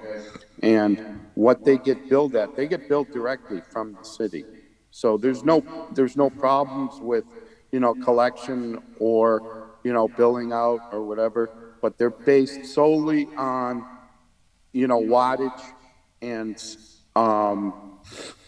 battery use for the couple other ones, but there's about 10 of them in the city that are solely, they're not a pilot program, but they are negotiated with the mayor's office for taxation. And they've worked good. The 10 years, I've always said, I had a fight with the state one time, and I said, we need to tax these people by ourselves. We can't do pilot programs with them. Let us tax them. So they said, no, we're going to do the pilot. The next year, they changed everything to the taxation process. So if you look up, Debbie's got that list of like 10 solar programs throughout the city. So those are actually should be added onto the pilot program, but they are billed separately through the city as a regular tax bill. Tony, thank you. Debbie did explain part of that to us when she was Yeah. before us. We're just catching up a little bit tonight, and that'll be part of our report next week. But Yeah. focusing on the item in front of us, are we all set? Yeah, I think it's been complied with, Mr. Chairman. Thank you. Okay, any Yep. further discussion by anybody? Chair will entertain a motion it's complied with. Thank you. I'll make that motion. Moved and seconded. Roll call vote. Counselor Tallman. Counselor Anderson Burgos. Yes. Counselor Jordan. Yes. Counselor Puelo. Yes. Counselor McGivern, yes. Okay, the motion is that the order's been complied with, and we'll make this report out to the city council at our next meeting. Motion to take up item number 5. Motion made, second, to take item number 5 off the table for discussion. All those in favor, any opposed, so moved. Our treasurer is with us tonight. This was filed by the, I believe by the treasurer, but we know the financial team, and I think it's an annual basis, went down to, or had a meetings with Moody. Nowadays, I think everything is online. And the news is not good. There's some information, though, that is in the way of explanation is not as bad as it may look. But I just wanted to put it on the agenda real quick. Our treasurer's got a family issue at home, we'll just say, and we don't want to keep them too long. So we've been downgraded from A2 to A1. Rory's explained to me that, this is a trend across the country of a change in process by Moody's themselves. But there's some good news and the hidden not so good news. Rory, you want to just walk us through this real quick? Sure, absolutely. Thank you, counselors. So back in November, we received a notice from Moody's. As Councilor McGivern said, we don't get to go to the trip to New York like some of the folks previously had. So we got a note from them saying they wanted to meet with us. That nationwide, they had published new methodology and had placed 345 communities set for review, automatic review, just based on the change to their underlying methodology. So it had nothing to do with seeking new debt. It didn't have anything to do with a concern that they had specific to the city. It had to do with the methodology that they were using, and a lot of it based on socioeconomic factors. When we met with them, prior to that, they had sent us what they call a scorecard. And that had us set for a rating further down than what we ended up with. And that is due in large part to the strength of where the city's been heading over the past number of fiscal years. At that time, we were able to provide them with the fiscal 21 results. And we had Cinder McInerney, who is our financial advisor from Hilltop Securities, joining us, and as well as the mayor, Aaron Vega, and of course, Tanya, our auditor. We met with them. We answered all of their questions. We spent a good hour and a half with them. And at the end of the day, the downgrade they had originally said we were due for, they looked at everything and said that we were going to have to take a small haircut, but that it was better than expected. And Cinder's response to us was that we had a great story to tell in all the efforts and works, that Moody's methodology has always had a bias towards relying on demographics to drive a rating, and that the only way to really mitigate that is to continue building the reserves, strengthening the financial management practices and policies, which they heard loud and clear from the mayor, and I think has been central to all of the conversations we've been having at this committee. And so that is how we ended up with this rate decrease. Thank you, Rory. Tanya, did you want to add anything? No, thank you. And is there any discussion or any other questions? Rory, thank you on the update. Councilor Jordan. Thank you, Mr. Chairman. Just a couple quick ones. Rory, in your opinion, what would be the difference in terms of interest rate and potential cost of going from A1 down to A2, in your opinion? Yeah, so the part of it is that we're rated by two agencies, right? There's S&P and there's Moody's. S&P is who we usually use when we go out to borrow, and we haven't seen any changes. We actually have some debt that we're working on right now for previous authorizations for the waterworks. We're going to be meeting with S&P later this month, and we expect that to go well. So there may be no change at all. This is just something that they reach out to communities like Holyoke that they rate. And as Councilor McGivern said, sometimes it's done annually, sometimes it's done when we're actually going to issue debt. In this case, it was because of changes to their own methodology. So we may have no change at all on the interest rates. I did want to just point out a couple quotes from Moody's in the report that I think are enlightening and just something that should give us all a little something to consider and think about. They said we had low reserves and liquidity for our current rating.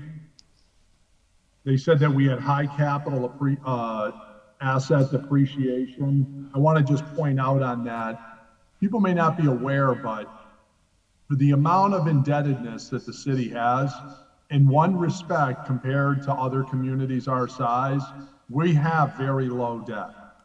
In one respect, you would say that's good, but I'm going to hopefully show at a later date, and I've done a DPW analysis and a capital debt analysis. And if you compare us to the median city in Massachusetts, as well as all of our contemporaries here in Western Massachusetts, you will find we spend a lot less on DPW and on capital improvement than other communities. And so I think we had a really high, it was like 79% depreciation. So we're almost down the salvage value. So that's, and why they consider that and are very concerned is they're about to say, basically, Holyoke, you can't keep doing that for too much longer. See, that's what poorer communities do. You have high police spending, which we have, versus per capita. We have high fire department spending per capita than other communities. But DPW is significantly less per capita. And what happens is poorer communities end up not reinvesting in themselves. And, there's no one screaming, necessarily to get the park fix or the sidewalk fix. I'll get to that next year, and then I'll get to it next year, and then we never get to it. Well, the bond agencies here are starting to pick up on that. And what their concern is from a liability perspective is at some point, rubber's going to hit the road, and you're going to have systemic failure or serious lack of quality of life by not having the type of reinvestment in the city that we should be having. And so, we're going to end up with a lot more indebtedness down the road. And I know there's a discussion about a middle school, but that's only a piece of the puzzle in it. Obviously, we all know about sewer, doing water improvements. There's a great number of other improvements that we could and should be doing for the community. And the question is, where do we get these funds to do it? And again, it comes back to this funding formula that we have from the state does not work for Holyoke. And it doesn't allow you to have the type of reinvestment healthily that you need that other communities our size and or smaller are doing in their communities. And so I just want to point that out. This isn't Holyoke saying we've got problems. This is an independent rating agency saying these things are going on in Holyoke. Pay attention. And we would hope that the state government would be paying attention as our number one customer and funder. That, we're not just crying wolf as a group of people that want more money complaining. There's a real reason to have these additional resources for Holyoke. They cite in the last sentence that the pension contributions are going to be going up 3% per year. And they're basically saying, well, that's going to create a liquidity problem. I think I pointed that out in the last discussion we had a couple minutes ago. Where are we going to get? We have an ambitious pension funding schedule, which is needed, but where do we get the money?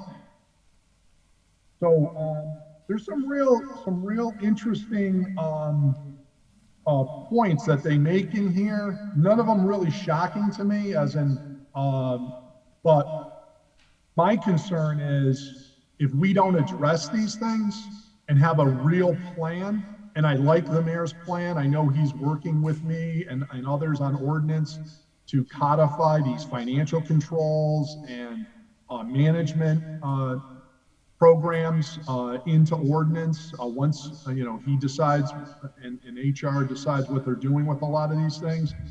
But if we don't have a plan to specifically address these items, this rating won't go up. It will go down, because the systemics will get worse.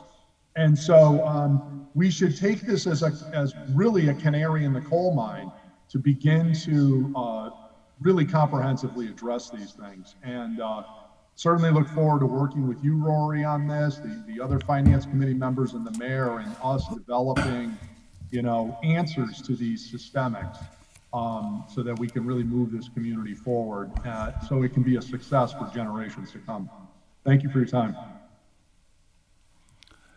And Roy, just a quick question. I want to make sure I got it straight. You said Standards and Poor remains the same? Yes. And we use more, we seem to be able to use Standards and Poor when we're out there bonding and looking to borrow? That's correct. Okay, thank you. Any further discussion? Motion that the item has been complied with? Second. Motion made and second, the item is complied with. If there's no further discussion, roll call, Counselor Tallman. Yes. Counselor Anderson Burgos. Yes. Counselor Jordan. Yes. Counselor Plowell. Yes. Counselor McGivern, yes. Okay, motion been made and adopted that the item is complied with. We'll report that out to the City Council next Tuesday. Real quick, Counselor Tallman, you stepped out for a minute. Yes. On item number 4, you want to be recorded as a yes? Yes. Okay, thank you. And finally, to our guest in the audience, and we welcome you and thank you for, I hope your patience. But Motion. why don't you come on in? Carl Motion. Rossi, our new superintendent, and Commissioner Mary Monahan, Motion. Board of Public Works. Motion to take item number 6 off the table. Motion made second. Second. We'll take off item number 6. Hey, always said Commissioner. I'll try, Mary. Well, Mary's giving us some information.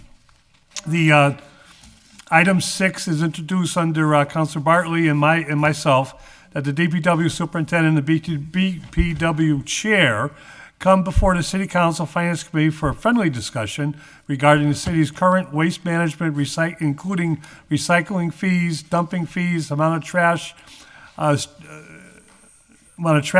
amount of recycling paper, and plastic diverted to the landfill. Are there strategies Holyoke needs to implement to improve this aspect of government? Please include the contracts so that we can review them in advance of the meeting. Introduced and received by this committee earlier this March, right? So, welcome, Carl, once again. We appreciate seeing you. I know you weren't a little bit late on the agenda because you're the new kid in the block. I have to arrange it according to some other schedules. So, if people are here first, we try to take them up. But tonight, I just had to respect some personal requests from some of the prior speakers. And so what I'm saying is you can always trust my agenda. And if you're down this far in the agenda, you don't have to show up at 6. Thank you. Before we start, Councilor Bartley, did you want any open remarks?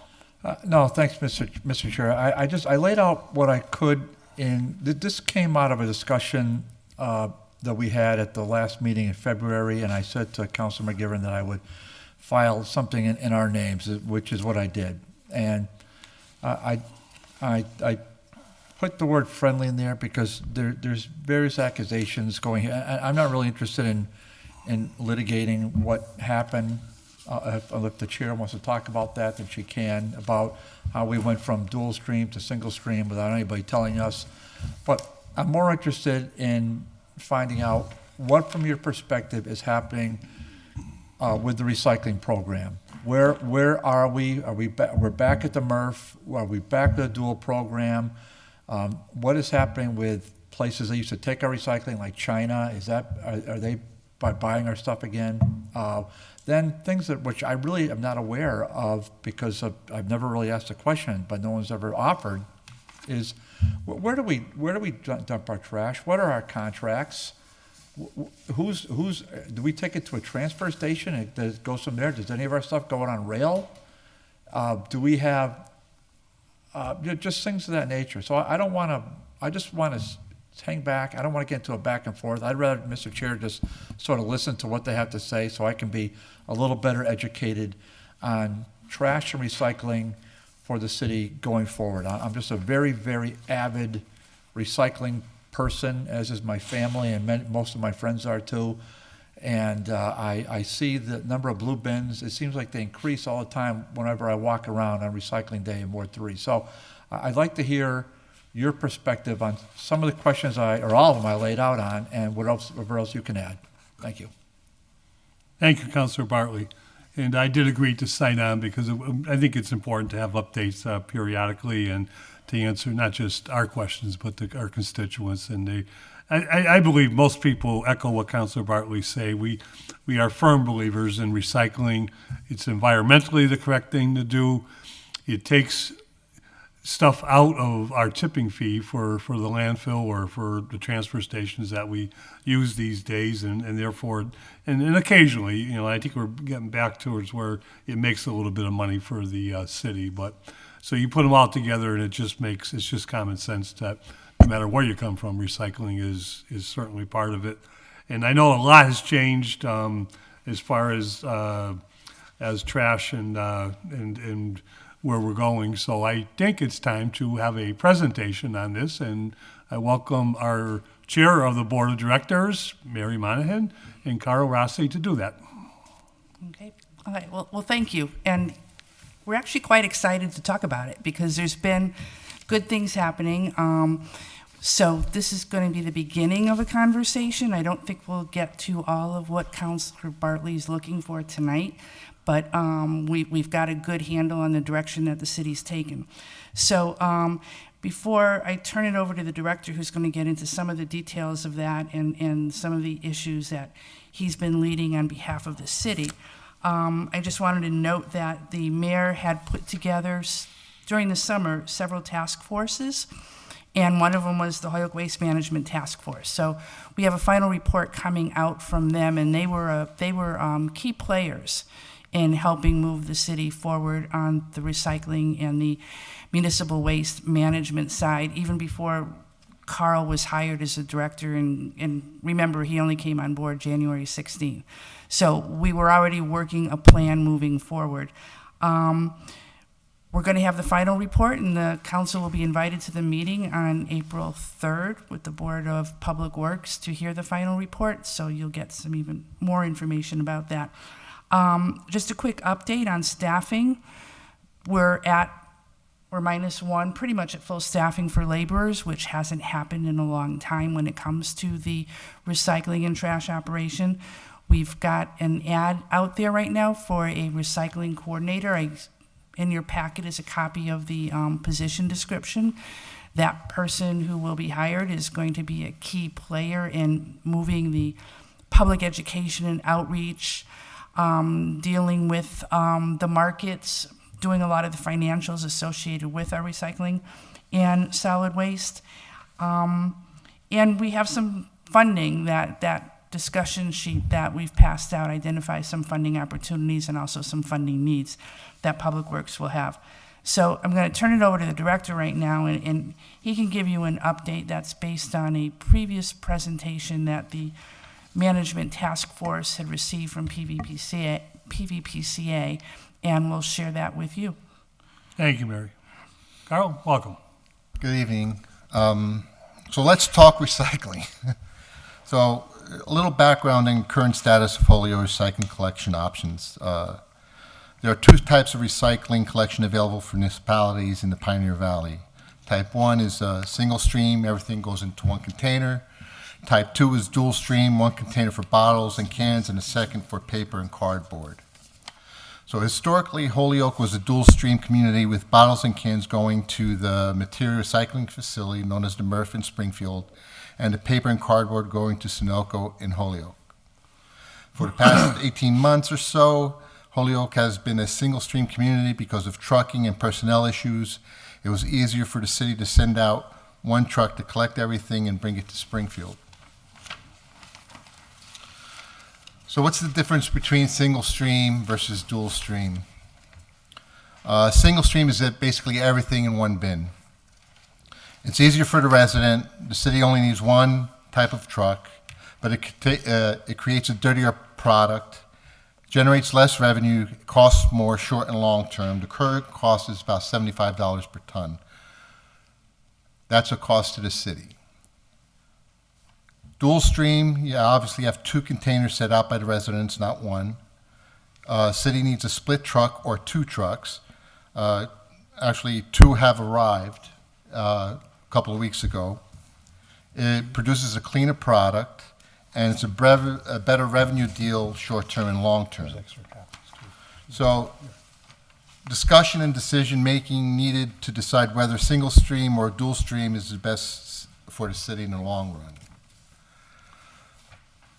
Recycling contracting opportunities. Option 1, the city can continue as it's doing. It's costly and no real long-term plan. Cost to the city this year would be at least under $25,000 per year, approximately $75 per ton, and city must also change ordinance to single stream to continue collecting single stream. Option number 2, city changes ordinance and formalizes single stream collection. This option will not utilize the two new dual stream recycling trucks, which cost $260,000 each, properly, and will be done more costly and lower revenue and higher disposal costs in the long run. Option number 3, the city stays with dual stream ordinance and goes back to dual stream collection over the next few months and properly utilizes new recycling trucks. The program will have higher revenue and lower disposal costs. Holyoke signs a 13-month contract that will end June 30th, 2024 with Springfield MRF for delivery of recyclables to the MRF on Bernie Avenue and re-engages with well-established regional recycling program. Excuse me, Carl, you said 13-month or is it 18-month? Well, it was 18 months. Now it's down to? Yeah. It's an older, okay. It's a little older people.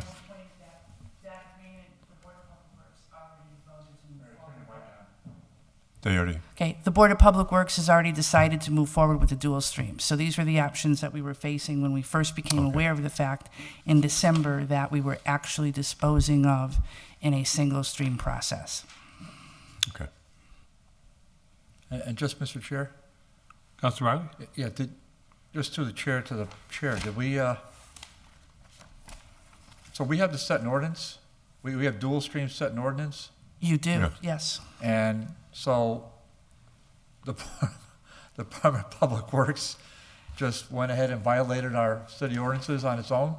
So we Why became don't you explain that? Why aware. don't you just, I know I don't want to litigate it, but. No, why and I you don't even explain know what how to happened? explain that. We became aware in December that the recycling was actually going out and being disposed of in a single stream. The Board of Public Works had no awareness of that until that point in time.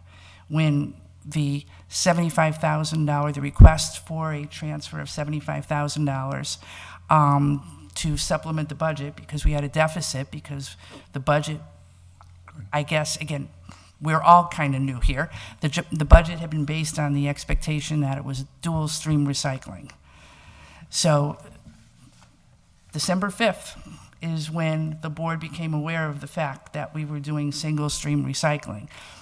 We immediately reached out to the Waste Management Task Force and changed the direction of conversation because we needed to now figure this out now. We needed to go back to what the ordinance said, because I brought to the meeting that night, we can't go to single stream.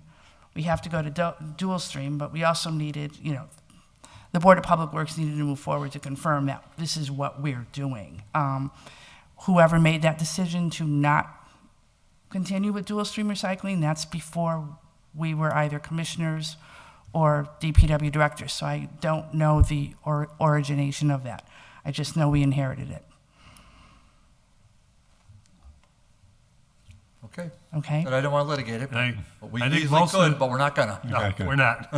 Most of the city council weren't when we looked out the window with the truck picking everything up and throwing everything together. And we're going like, then we started getting phone calls. But we appreciate that. I think that is a little bit of history and Yeah. not good history, but it happened. Again, and you can note the date on the contract for the single stream recycling. Actually, we were at that point in time working off of a purchase order. Not even a contract was in place. Again, this all became part of a conversation that the board had because of that request for a $75,000 transfer. That's what got us up to speed. So we're in the process of correcting it now. We're moving forward in that dual stream. The new director, Carl, comes with experience in waste management to begin with. Pioneer Valley Planning Commission has been a great asset to us. And so we're going back to that agreement with the MRF.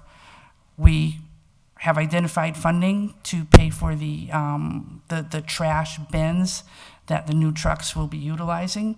We're looking for a funding source to pay for the recycling bins now. So in the meantime, we're encouraging residents to continue to use, it's not encouraging, they have to continue using their blue bins and to maintain separation. We have some issues with respect to residents having gotten into the habit of single stream. So public ed and outreach is going to be needed sooner rather than later to tell them you need to go back to what the ordinance says. So with that, Carl, we're sorry. We Yeah, have we- these open-ended discussions sometimes. We don't mean to interrupt everybody, but Oh, it's totally understandable. That's why it's a talk, right? at this level, Well, we said friendly, right? in the Yes. ordinance. friendly. It says it right in there. So basically, a summary of the dual stream MRF contract. It says 18 months left. It's approximately 13 months left on the regional MRF contract. There's a typo here. It should be June 30th, 2024. No bid required. It buys the city time to invest and reach out. The annual recycling tonnage is about 1,150 tons. Recycling revenue based on average market value of recyclables based on recycling markets. The current cost, like we said, was $75 per ton, set price per contract for single stream. The city will need to plan an outreach effort to switch back to dual stream. We do not want contaminated loads. Contamination rate is 15% or greater by weight, then it'll be cost $120 per ton for contaminated loads and a reload fee of $300 per ton. The current dual stream revenue cost per ton, that's the average market value and processing fee. The current dual stream recycling cost is approximately $63.23 per ton. Over the long term, as recycling markets improve, the city will pay lower recycling costs and could eventually receive some recycling revenue under the MRF contract. Since the start of contract recycling, the revenue has been as high as $32 per ton. But this is also based on markets, you know, like we always talk about the China markets. And right now, I don't think it's, I think it's been pretty steady at $63 a ton as we're paying. Now, to go back to dual stream, the city will need to put together a cohesive dual stream outreach plan coupled with the No Litter, No Dumping campaign as part of a comprehensive outreach and beautification effort. So that's basically the background on recycling and the municipal solid waste management. As Mary said before, the program staffing, we've had 17 in refuse and recycling, so we're one short right now because we had someone resign recently. We're also looking for a recycling coordinator, and that position is very important to our program because they help out with the outreach, with the grants, finding grants, community outreach, code enforcement, making sure the residents do dual stream, a lot of face-to-face contact with the residents and businesses. So, as we said, this single stream transition to dual stream, the cost is about $75,000 for the single stream from that contract that was signed in December, right? Or the purchase orders contract was signed in December. The cost is $63 per ton for dual stream, depending on the market. Right now, the municipal solid waste is about $87.77 per ton, and we send that to Casella. And I don't know where the facility is. I have to read the contract. I had it highlighted, but I took the wrong copy with me. So obviously we're getting the new trash containers, the new trash totes, and that's coming out of the ARPA money, which is approximately $500,000 in there. And that also includes some money for outreach, public outreach, which is about $50,000. I think that was earmarked for it. Mr. Chair? Just if I could, because I want to just expand upon the new trash totes that we spent $500,000 for new trash. Who's getting them and when are they coming in? We haven't gotten them yet, but it's earmarked through ARPA money to get them. We have to go, have to look at the state contract and see what they have available, and what we don't have to go out to bid. Okay, so how many would we expect to procure and who would be receiving them? The residents will be receiving them. So all residential property owners, not commercial, unless so the residential only. Correct. And if a commercial, because there are some commercial entities that do get their trash picked up. I assume you're aware of that. Yes. Oh. Yeah, those are the details that we'll be working out as we move forward as to Which I don't have a problem with, but I think that's got to be, fair for everybody, right? So, and they, right, so I know there's little side deals, they've been at it for Years. side deals. 20, yeah. Okay.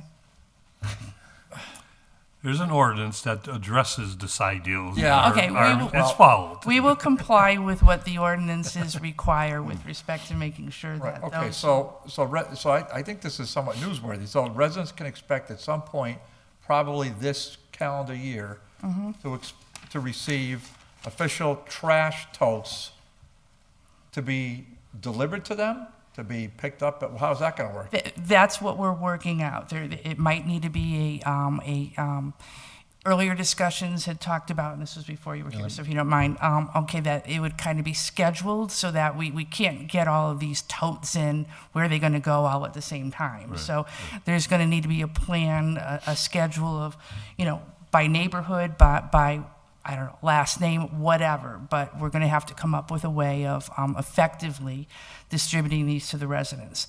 And you're right, it is newsworthy, it's great news, and that's part of our public ed and outreach campaign that is in the beginning stages of being developed. So you have the opportunity to be news first here. Counselor Bartley will like this, because I remember when the original trash recycling bins came in, we first started recycling, we were all so gung-ho in favor of it. The former Ward 3 counselor, Helen Norris, and her family led a group of volunteers on Saturday morning. We went door to door throughout the entire ward to make sure everybody got their bin. I do like that. Yes, Well, what in my read of the ordinances, and actually just became aware of this, the ordinances actually establish a 9-member recycling task team that's appointed by the mayor, and it actually specifies who's supposed to be on that. I don't know the history of that board. Was that what was doing that at that point in time? Because we're thinking, as we put together this outreach plan, reviving that task force, that board, is probably going to be important to that outreach.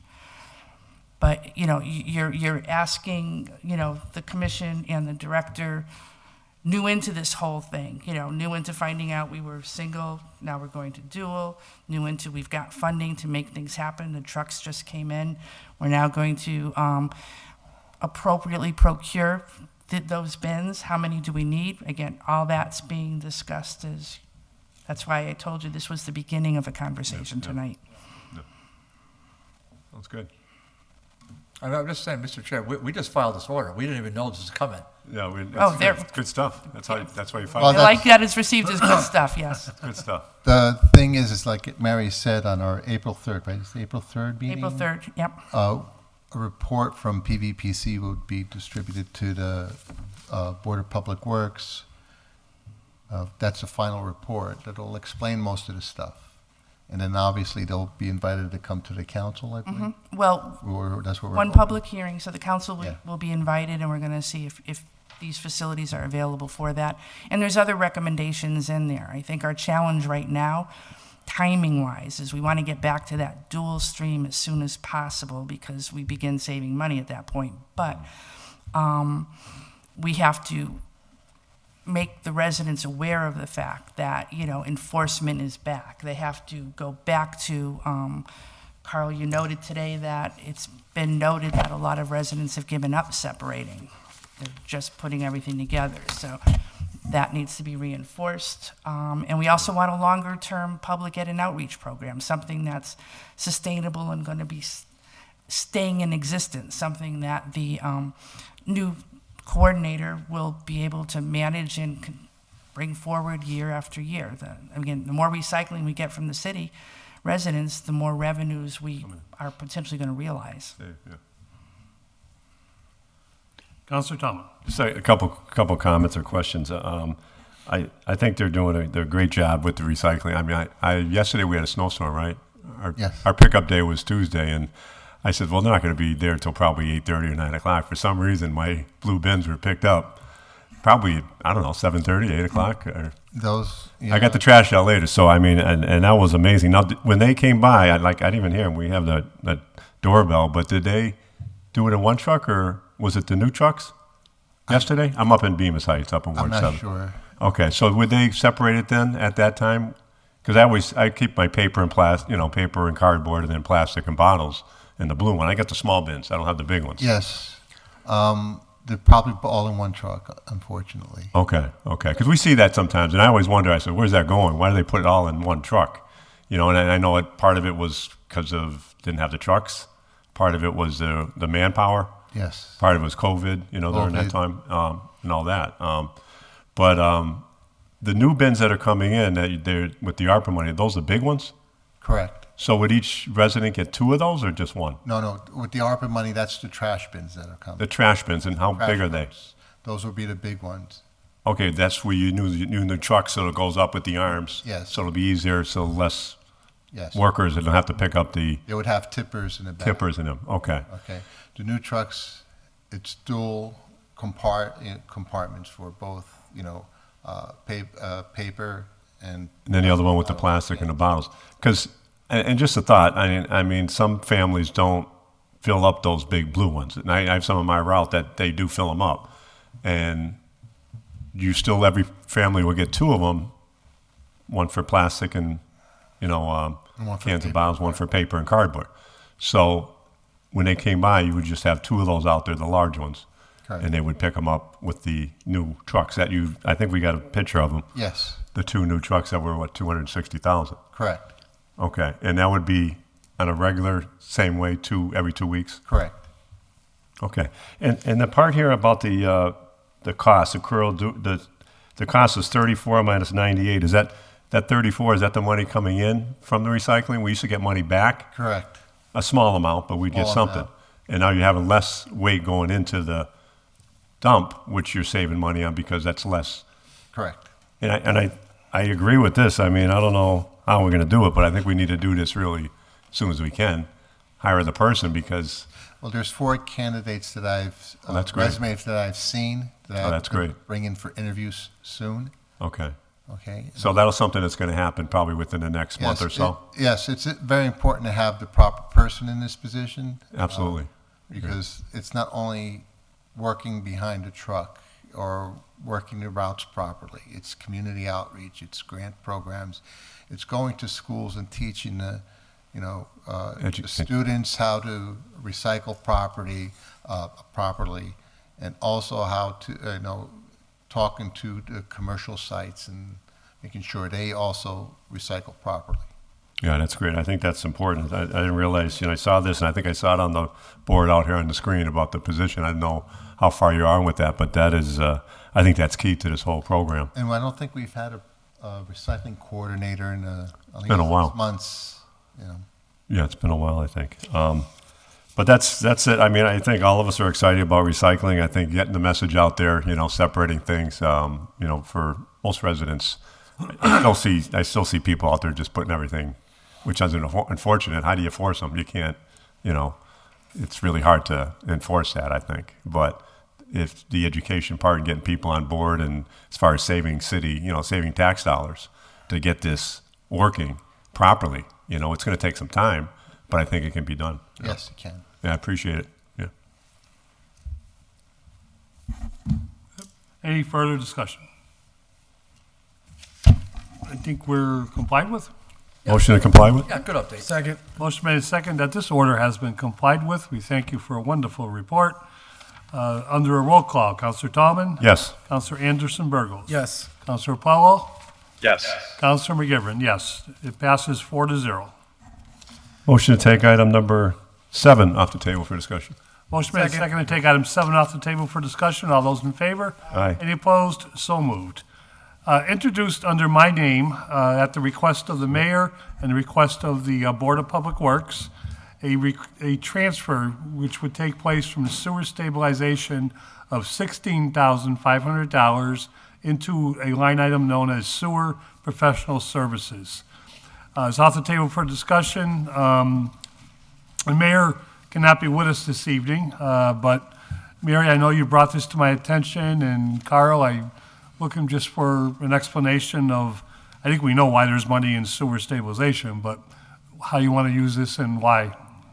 So we have Mark Abrahams already under contract. He's been doing the financial audit of our service agreement.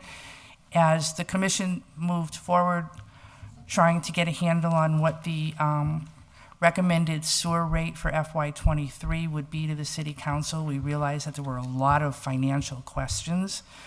These questions underscore both problems and opportunities. So Mark Abrahams has probably 30 years experience working in utilities and financial audits, and we already had him on board. So this is a contract amendment to have him immediately start looking at our FY23 status, looking at the our billing procedures. Right now, it's a $7.50 flat rate for everybody. There's a few industrial dischargers that have separate payment processes, and meeting with the Finance Committee to go over what his findings are and how we make it through FY23 financially, and what he's recommending for a plan moving forward into future fiscal years for how the sewer enterprise fund should be utilized and funded. Thank you. Carl, did you want to? No, Mary said everything.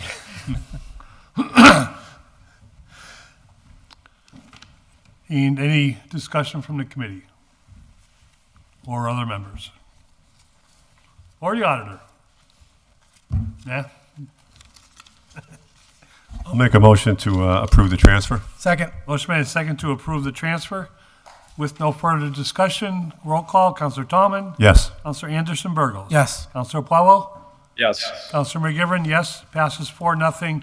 This will be with a little report recommended to the full city council next Tuesday. Okay, thank you. Thank you. Thank you both. I appreciate your, both your presence and very helpful presentations. Motion to take item number 8 off the table for discussion. Second. Motion made and seconded to take item 8 off the table for discussion. All those in favor? Any opposed? So approved. So approved? It's not even late. It's not that late. It's only 8:15. I know. No, 8:45? 8:45 or 8:49? Yeah. That's seltzer water. This was introduced under my name. It's a request of a transfer of $2,523.40 be authorized from purchasing the department's telephone charges that happened in fiscal year 2022, and we're being asked to allow 2023s to pay this bill. We did get a nice letter from our new purchasing director with apologizing that he cannot be here this evening. Obviously, this is something that Mr. Morrow inherited. And Tanya, do you want to just give us the 2 bits on the bill that? Sure. So actually, this bill is from November of 2020, not 2022, but that's how it was entered into the city clerk system. And we were always receiving a past due balance of $25.46 on every one of our invoices, which was our monthly payment. So we called up, we were trying to find out, not just for Crocker, but for other invoices as well that have been paid by the purchasing department. Somewhere between the laps, they've missed this invoice. We did check to make sure it was paid. It's all of our city telephones, so of course we did receive that service, and we would just like to pay this in order for us to get caught up in our billing. So the auditor is telling us that this is a true bill that the city owes, and it's about time we paid it. Any discussion? Yeah, I'll make a motion to approve the transfer. Second. Motion made and seconded that we adopt the transfer to pay a prior year bill. If there's no further discussion, we'll take a roll call. Counselor Tallman? Yes. Counselor Anderson Burgos? Yes. Counselor Powell? Yes. Counselor McGivern? Yes, passes 4-0. And finally, Motion to take item number 9 off the table for discussion. Second. motion made and seconded to take item 9 off the table for discussion. All those in favor? Aye. Any opposed? So moved. Introduced under my name for the mayor, that a transfer and appropriation for fiscal year 2023 from Solicitor Special Counsel $37,359.87 into one line item known as Information Technologies $19,359.87, a second line item known as Weights and Measure Services $18,000. That's the total of $37,359.87. It's off the table. Fire chief, one of them. Tanya, is this another prior year bill? No, these are actually for current year invoices. Okay. And with that in mind, I'm looking for a signature from the city solicitor that the funds are available.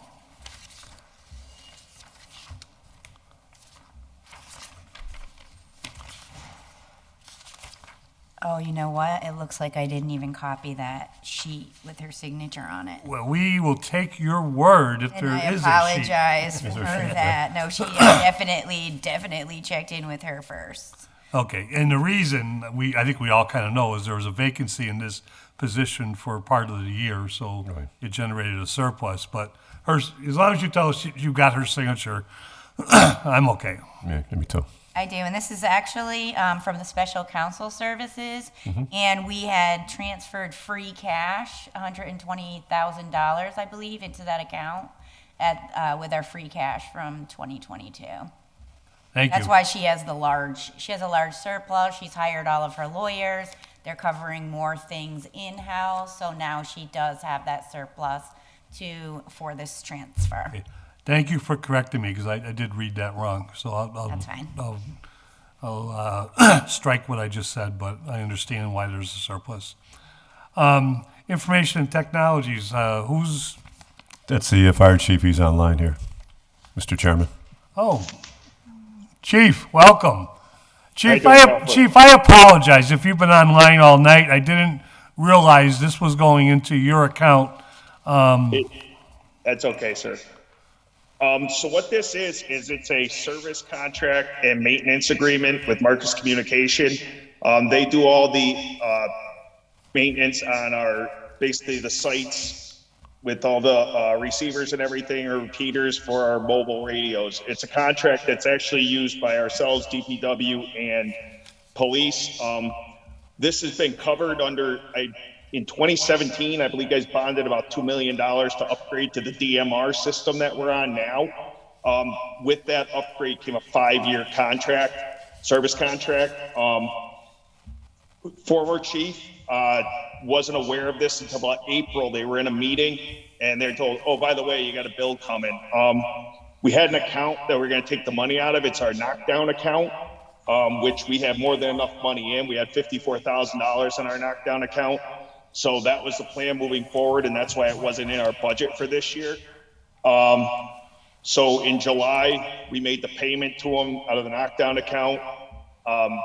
Unbeknownst to us, Tanya caught it and said, listen, this isn't how we can make these payments. She didn't catch it until about October. At that point, we had a discussion.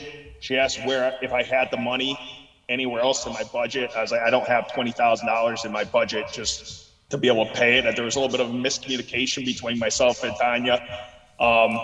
She thought that I said I could take care of it, so I just assumed this was taken care of. About a month ago, we got a email sent to us from Marcus Communication wondering where our money was. So then I had a conversation with Tanya after that, and this is where we ended up. You did have the $54,000 from our knockdown account, though, go into the general fund. Apparently, this knockdown account's been in place for longer than I've been on the fire department. It's kind of been like a utility account. They can kind of use it for whatever. And apparently that's not the way it was able to be used. I know we purchased a bucket truck with it in the past. We purchased vans with it in the past. It's kind of like, anything alarm division, kind of use, they were allowed to purchase with it. And again, now that Tanya said, listen, this is the law, this is how it has to be. Again, totally unaware of it just because of the history of how it's been used. Well, Chief, you're lucky Councilor Jordan had to leave us, because I know this will be coming up in the next budget cycle if it's in there again.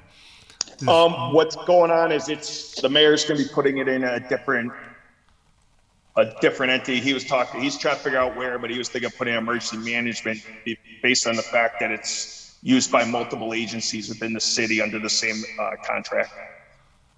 And that's thankful to our sheriff, Tanya Dorbeck. Sorry. Yes. Don't you? Sheriff? I'm telling you, it's seltzer water. Okay. Thank you, Chief. Councilor Tallman. Yeah, thanks, Chief. Thanks for coming down and explaining that to us. As I'm looking at that on this part of the transfer. Is this something that's a yearly payment, a contract with this? Is this something that they do yearly, or could it be something they could do 3 years or 5 years, or if it's something ongoing? It's yearly, sir. It covers like if we have different equipment go down, they come right in and give us spare equipment so we can get right back up and running. It's one of those systems we really can't have go down. That's how we dispatch and communicate all throughout the city. Right. Yeah, I think that's important. And you said it's also with the DPW and police? They come in for this? Yes, so the DPW has a small usage. I think they have 8-channel on it that they use. So what it ended up happening when this bill came, myself and Chief Pratt had decided to split the bill amongst the two of us because we're the largest users of it. And obviously his end was taken care of out of what he had in his budget to cover it. I just did not have it because we anticipated using our knockdown account for it. Okay, I appreciate that. And you get a chance at your next drill date, say hello to my colleagues, my former colleagues over at Barnes, okay? Will do. All right, appreciate it. Thanks. Thank you, Chief. Tanya, on the weights and measures, we just made a transfer for our new weights and measures, sewer weights and measures. Can you tell us about this 18,000? So this $18,000 is actually from 2022, and it's where the state was providing our weights and measures services, and they were charging us $18,000 a year. This invoice was outstanding at the time that the mayor created the budget. In his supplemental budget, in error, he removed the $18,000. If you look at his budget, and he put it into the weights and measures position that he hired, not knowing that this invoice had not get paid yet. So we would like to pay this last invoice with the state, and now we have Marcus with us as our new weights and measures person, and he will be performing those duties in the future. So the moral of the story is these supplemental budgets cause confusion. I agree. I'll second that. Microphone not working over there? I think he wants to talk to you, Tanya. Comment? That's okay, I didn't ask. Okay, understood. Got to pay the bill to the state. Okay. I'll make a motion to approve the transfer from special counsel into these two accounts. Second. Motion made and second that we approve this transfer from both accounts. First one for, as the chief said, to replace the item that he needs to pay the contract. The second one to allow the invoice from fiscal 2022 be paid this year with this year's monies.